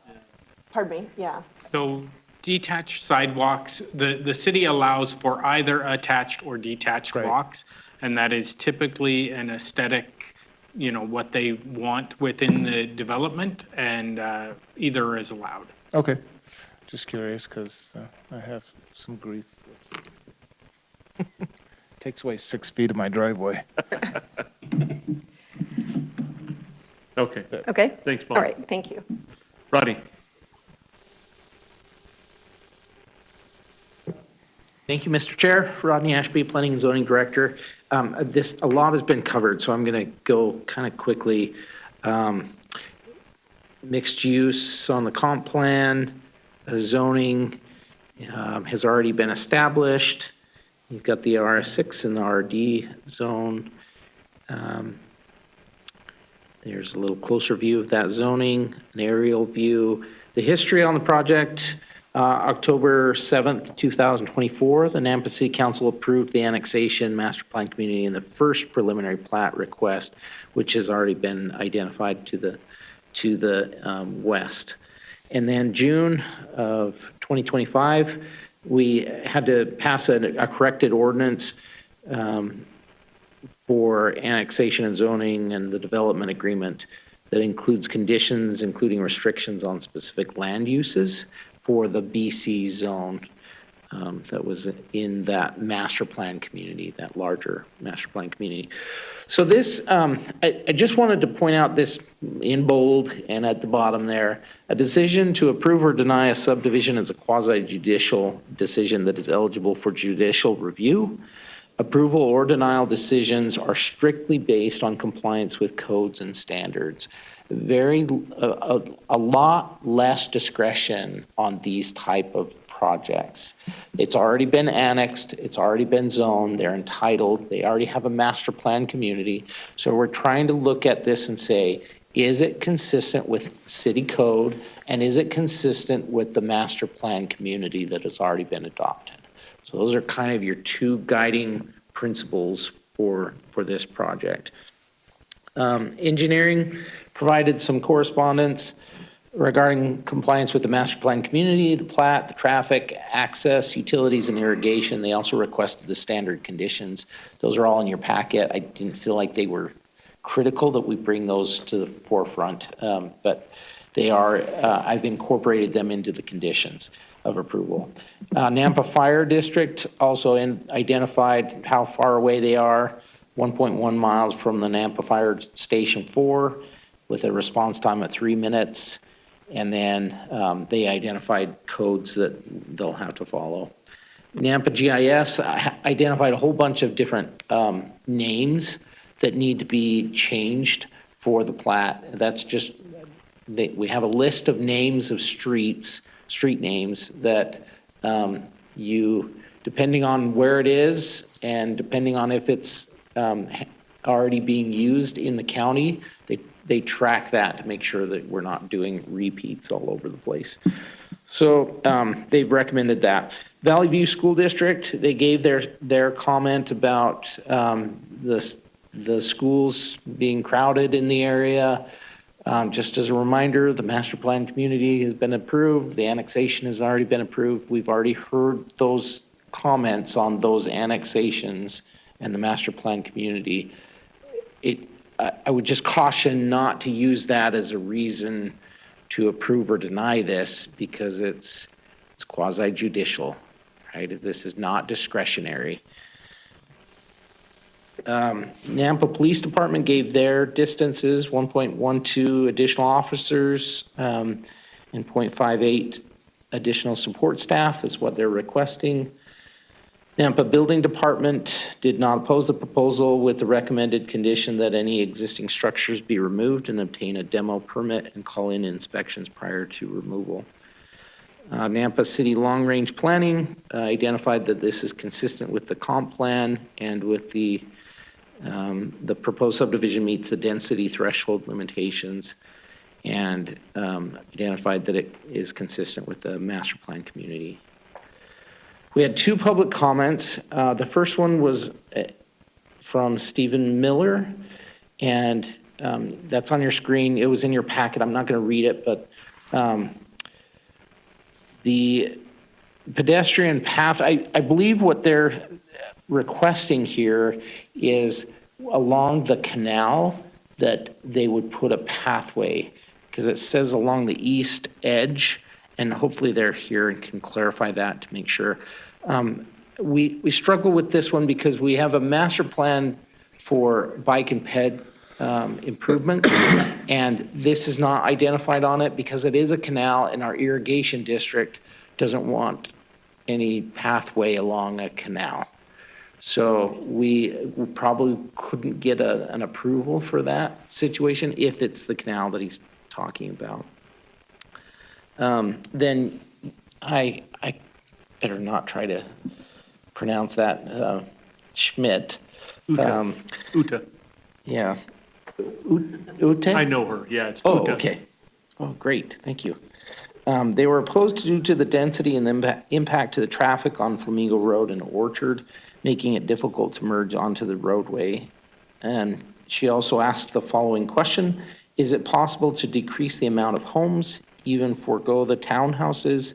Requested Nampa City consider a smaller buffer in the form of a walk or bike path between the Eagle Stream subdivision, a small buffer, and I shouldn't have said smaller, stream subdivision and this new planned subdivision. So again, that references that pathway that would be along that irrigation canal. There is a section that's to the north here that there is no proposed open space, but I believe the canal, the request for the pathway is kind of here. They would have to redesign this if they were to do a pathway along the whole eastern border. Okay, so this is just the analysis of the plat. There are 49 common lots, 372 residential lots. The single-family detached, there's 146 single-family, 60-foot wide detached lots. Single-family attached or townhouses, 127 front-loaded townhouses, and 99 alley-loaded townhouses lots. And they're in 3 or 4 unit clusters or buildings. Internal public roadways, 19 acres. Qualified open space, as has been mentioned, exceeds the standard.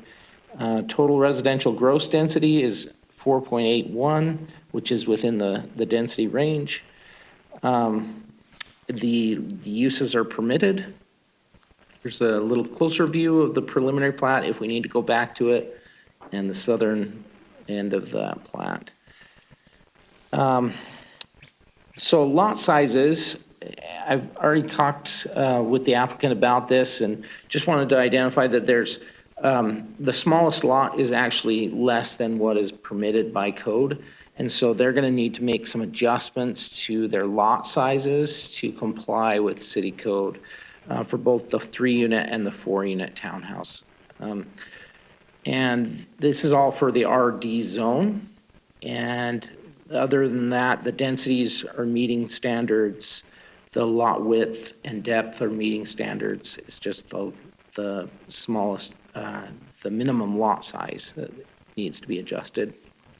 And there's several 4-unit townhouse lots. When I say base, I say base lot because you're combining, if it's a 4-unit, you're adding all 4 units lots into one, and it has to meet that standard. So 4-unit townhouse base lot has to be a minimum of 12,000 square feet, and the minimum here is 10,698. So they have to bring that up to the 12,000 square feet. Rodney? Yeah. May I please, it pertains just to this. Does this mean that they can reduce their open space? So there's a couple of ways to do that, Mr. Chair and Commissioners. You can either decrease your open space just a little bit, doesn't take much, or you can take those lots that are bigger already, and you can make them a little bit smaller in order to Take get a few feet off each one, more or less? Say that again? Take a few feet off each one, more or less? Yeah, exactly. Yeah. So they typically can find a solution to this problem. Okay. They just. I didn't want that to be a underhanded way of going back to reducing open space. Yeah. But she's shaking her head no. Thank you. And then this is for the RS6 zone and the standard required lot sizes. And as you can see here, the proposed lot sizes range from 6,050 square feet to 13,800 square feet. Block 1, Lot 14 is the only lot in the R6 zone that exceeds the maximum square footage allowed by code. this lot will need to be adjusted to not exceed 12,000 square feet. So same situation, just a little bit smaller. So there you gain your open space back. It's like the problem's fixes. So. Yeah. Lot size, or lot width and depth and densities are all consistent with code. Here's qualified open space.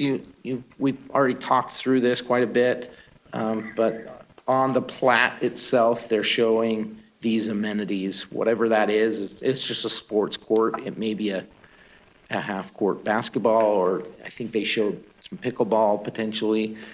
So some kind of sport court, and then the dog park, as well as pathways and just grassy areas, and picnic shelters are kind of scattered in several places. And of course, the swimming pool. Okay, so parking, just as a reminder, we do have standards for parking for both commercial and residential. They have to meet those standards. So in this situation, they will need to provide the detail for us, maybe at the final plat stage, but at minimum, they need to provide it for us to approve a building permit. And so we analyze this at a different time, but I'm just putting this before you, just so you know, we do have standards for parking. And then specifically for townhouses, we have guest parking spaces that must be provided. So just a nod to the last project that came forward, those standards are in place for that as well. Okay, relevant development agreement conditions. The landscape plan does not show a berm along Flamingo Avenue that I could see. This landscape plan needs to be revised to comply with this condition in the development agreement to provide a berm along Flamingo Avenue. And then the next one, staff analysis, pedestrian ramps are provided at the intersection of Flamingo and Amarone. If additional treatment is needed, it will be addressed at the final plat phase. So if there's any requirement for any kind of added crossing, we'll address that at final plat. Next one, residential dwellings shall provide a variety or diversity of design elements and shall not appear to repeat designs and floor plans within a close proximity to one another throughout the development. I heard some of this conversation tonight on another project as well. The applicant has submitted examples of a variety of building elevations for single-family detached housing, but only one elevation for a 4-unit townhouse and none for a 3-unit townhouse. Building placement next to others of similar appearance will need to be analyzed at the building permit stage. The variety could also be assessed at time of the building permit, but is difficult to track. And I should have said, this should have said the final plat stage. When they submit their final plat, I'd really appreciate seeing those at that point. And the applicant has indicated that they have those ready to submit. So we'll take a look at those. And then the last point is open space and recreational amenities shall be designed and installed to meet code requirements in each final plat phase until the last phase, where all phases together shall ultimately provide the required open space and amenities as shown on the approved preliminary plat.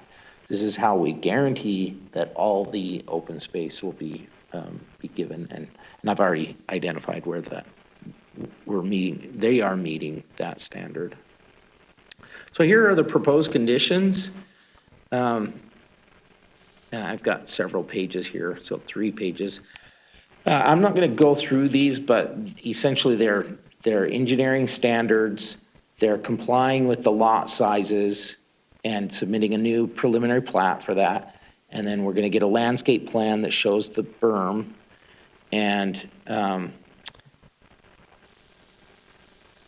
oh yeah, the elevations can be provided there. And then the last one is the roadways will need to be done by the final plat stage. They need to revise the names of the roads. And they've already shown you this phasing plan, and here's a potential motion for your consideration.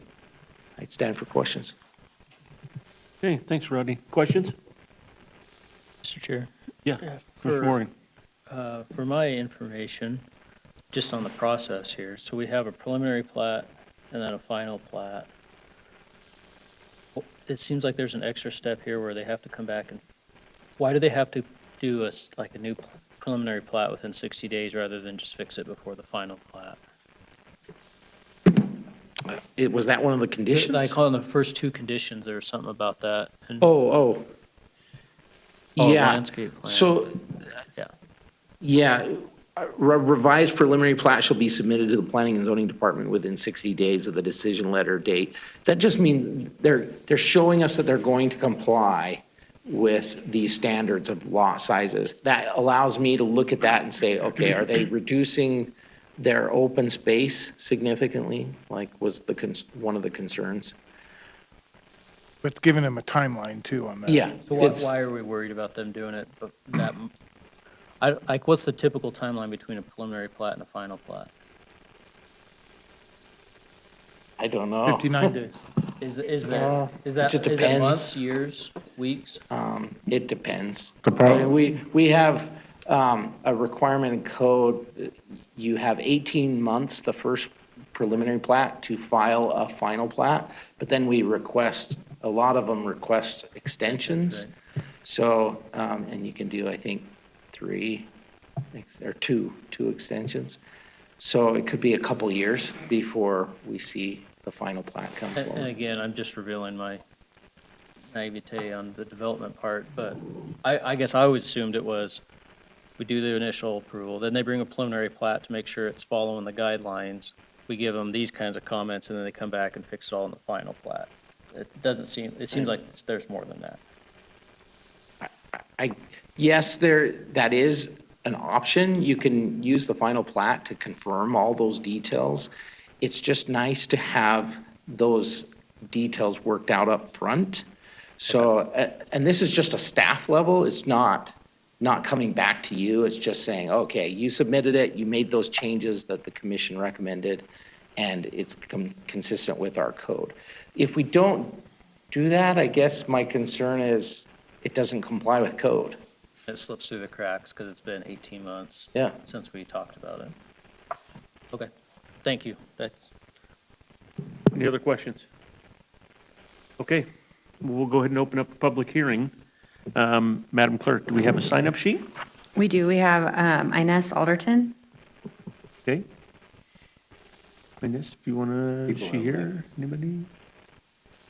Okay. Anyone else? Okay.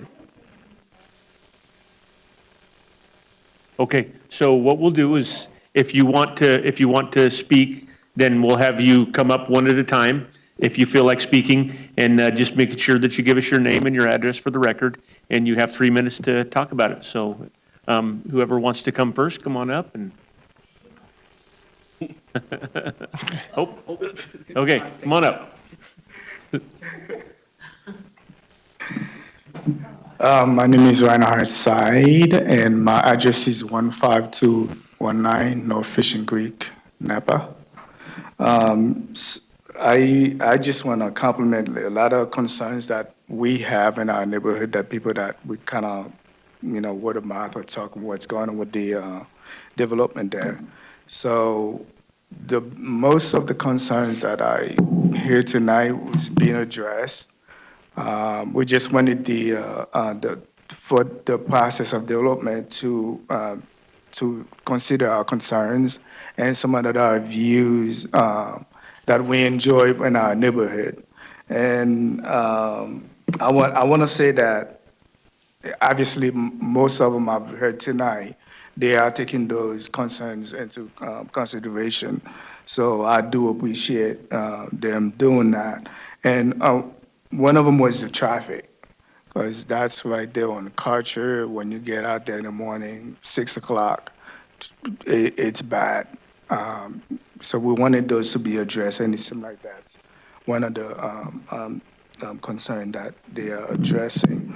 And another thing also is we have such a beautiful view from about 6 o'clock or 7 o'clock at night to about 9 p.m. You step out there, you see a lot of young kids and a lot of adults with cameras because we like the sunsets. And we just want them to, if they're gonna have buildings out there, to consider that the view and allow us to have some space to enjoy the sunset every evening that a group of us kind of step out and enjoy. Another thing was the school issue, and again, that was addressed. And another thing was the environment of open space. And we're pretty pleased with those. And like I said, I've read them over tonight, and we're pleased with that. So, thank you. Thank you. Appreciate it.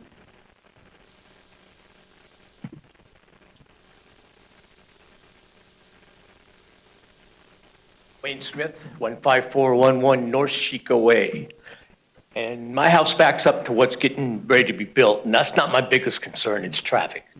I mean, from Middleton and Flamingo right now, it's already a nightmare.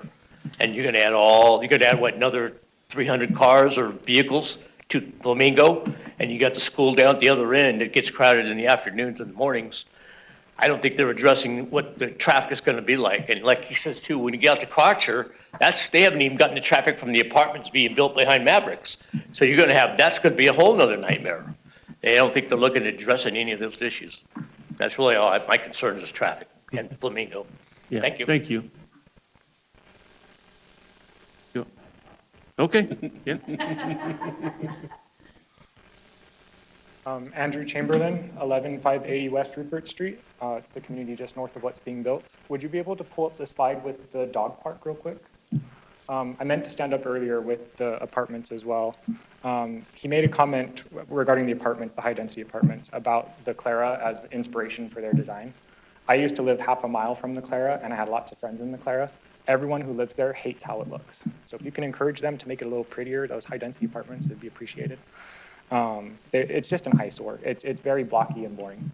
But more to this topic, to clarify what they mean by the path, that top right road leading into the community, if you were to have a walking path through the dog park, jump the canal to that little grass strip that's in like that diagonal in the middle right, and then follow the road south, that would satisfy what people are talking about when they mean a new path, a bike path, right? They want to be able to go north and south through these neighborhoods without having to zigzag and double back and all over. They don't want cars doing that because they go too fast and it's dangerous. But when you're on foot and on bike, it's really annoying to have to go around 7 corners to get to your friend's house, right? So more access across the canal for pedestrians and bikers is what they're asking for there.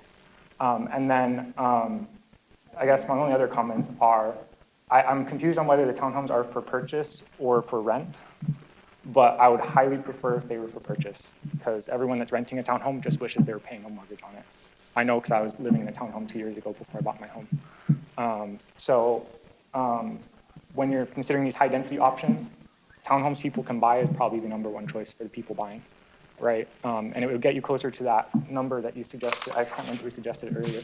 That $275,000 mark, right? That's what people would hopefully be able to afford. A townhome might hit closer to that ballpark than the mid 300s that we're seeing from whole houses. My only other comment is when you get to these neighborhoods and they're only 60 feet wide, everyone hates it.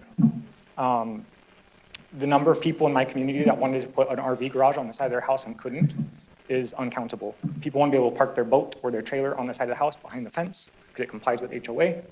When the lots are super narrow and the HOA says you can't have a boat on the road, then you don't get to own a boat, or you have to go park it somewhere 3 miles away and pay a fee every month to have it parked there.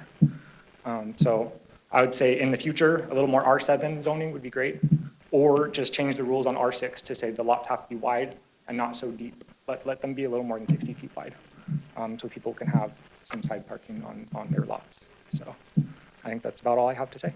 Okay, thank you. Appreciate it. Anyone else? Would you like to speak on it? Okay, Bonnie, why don't you come back up?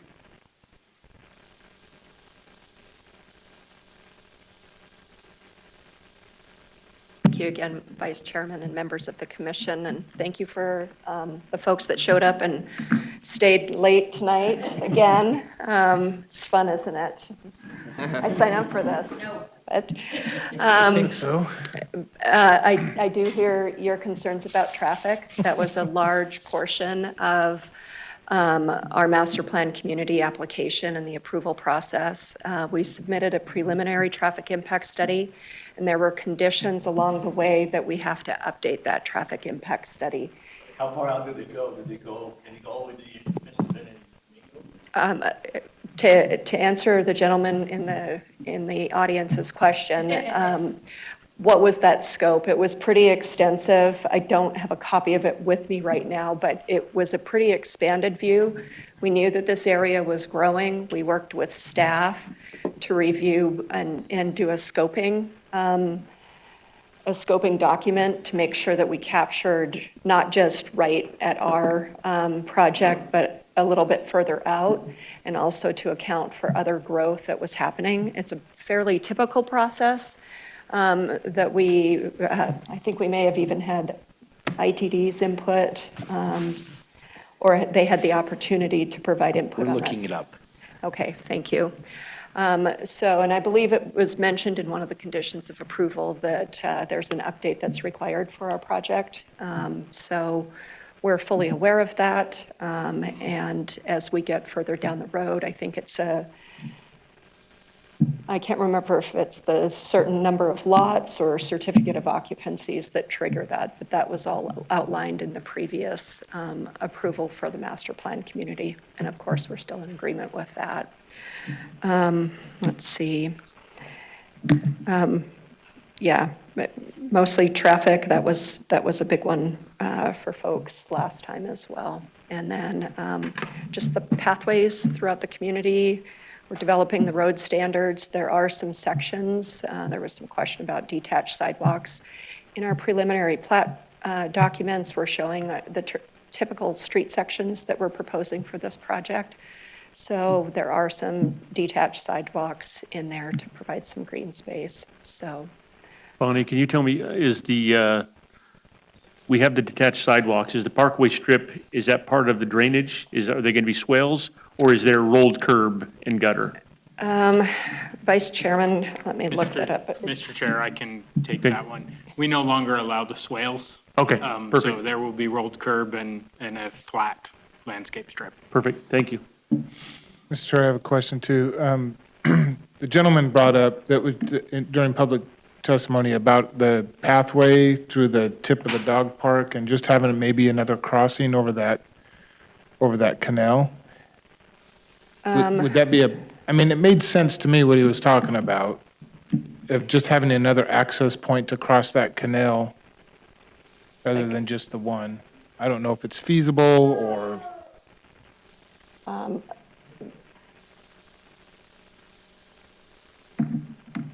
grass is already there, it's just put a path on the bridge. Yeah, so we already are providing for the one crossing there. It helps us connect that northeast corner, and folks can cross that. As Rodney said, we can't really do a pathway along that canal. I don't know if we were to put another pathway where we would do that to make it make sense. Is the dog park down there in the corner? There is a bridge over the canal already, is that what you're saying? Yes, there's one right in the center of this. Yeah, okay. Yeah, right there is what we're proposing. Okay, perfect. Okay. Well, I'm addressing what the individual testified to, and one of the concerns was, is that the dog park right down there in the corner? Or is the dog park right there in the middle, where the bridge connects and boom, there you are? Bottom right corner, is that the dog park right there? Yeah, Commissioner Berkman.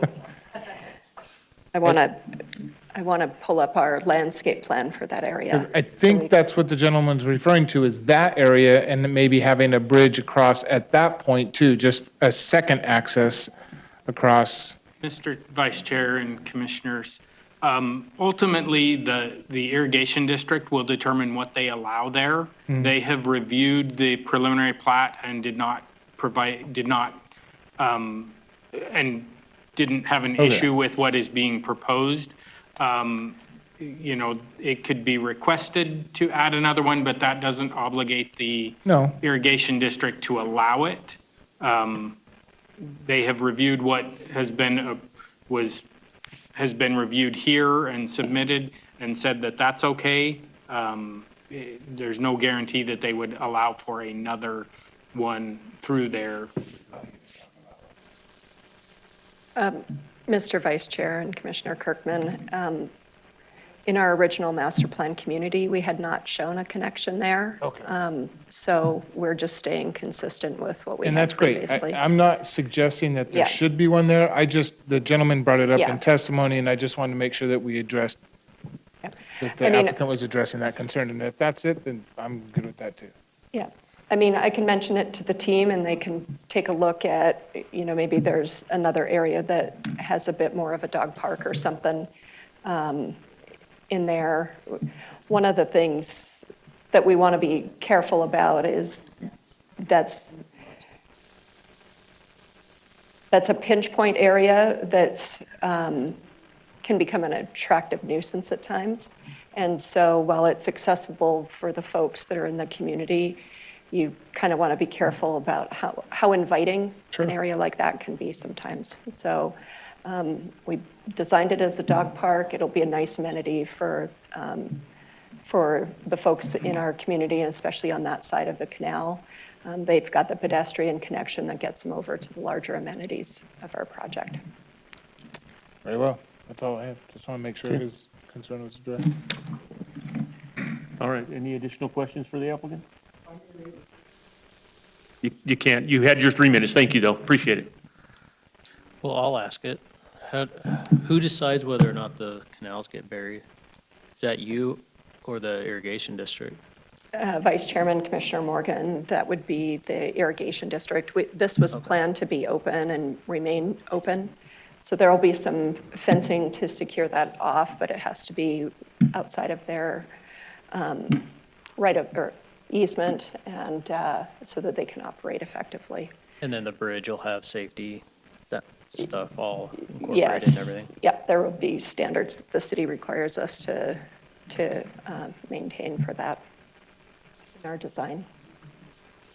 How does the irrigation, curious, just how does the irrigation district decide? Is it safety driven or?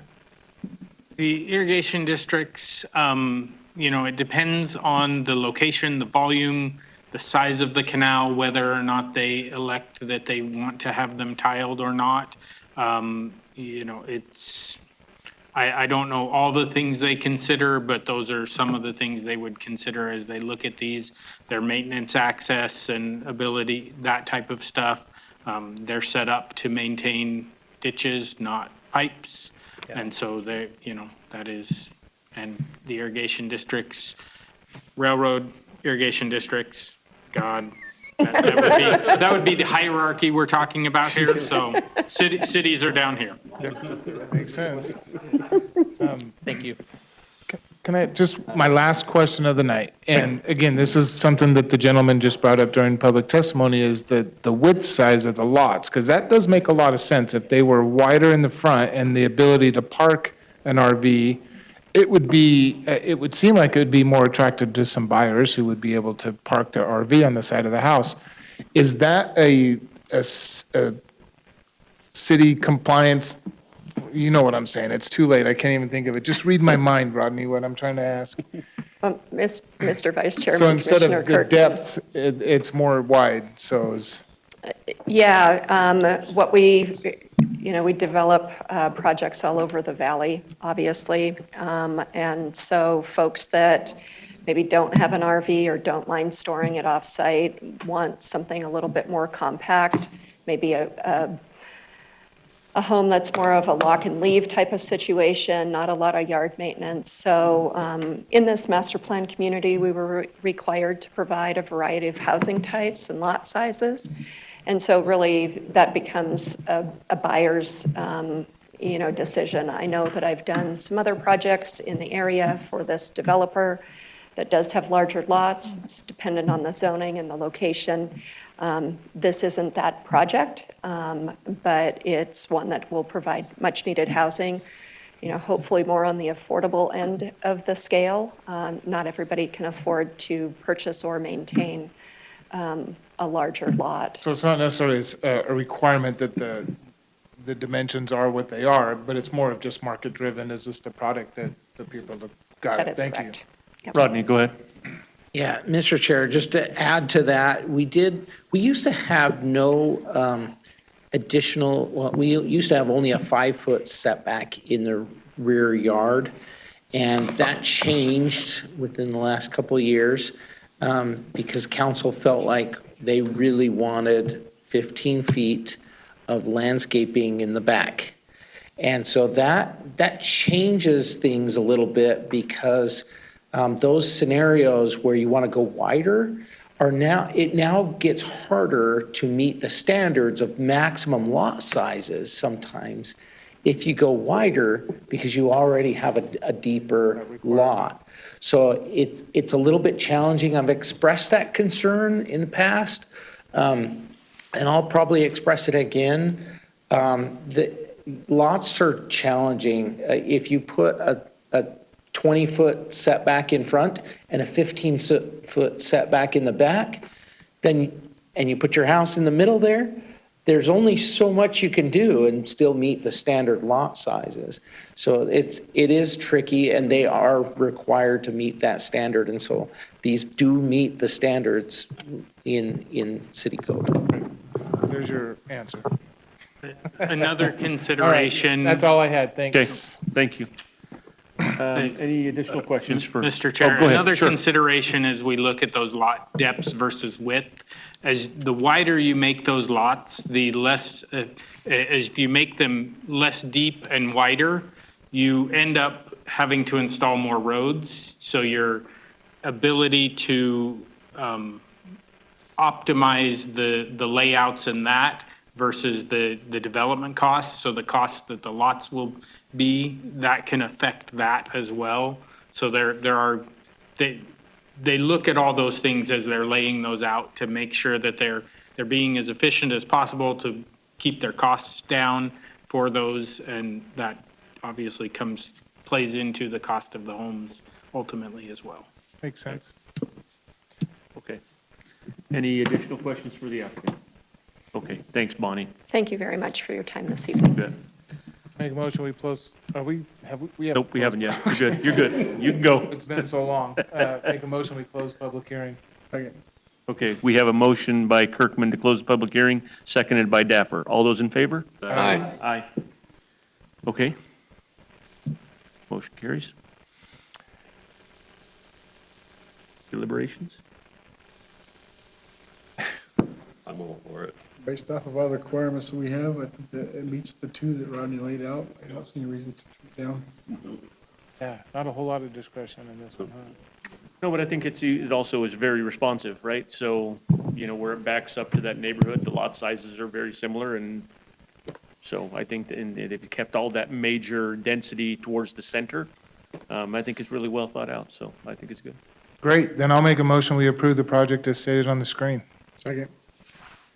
Okay, we have a motion by Kirkman to approve and a second by Daffer. All those in favor? Aye. Any opposed? Okay, motion carries. Mr. Chairman, I make a motion to adjourn the meeting. Second. Okay, we have a motion to adjourn by Copeland and a second by either Daffer or.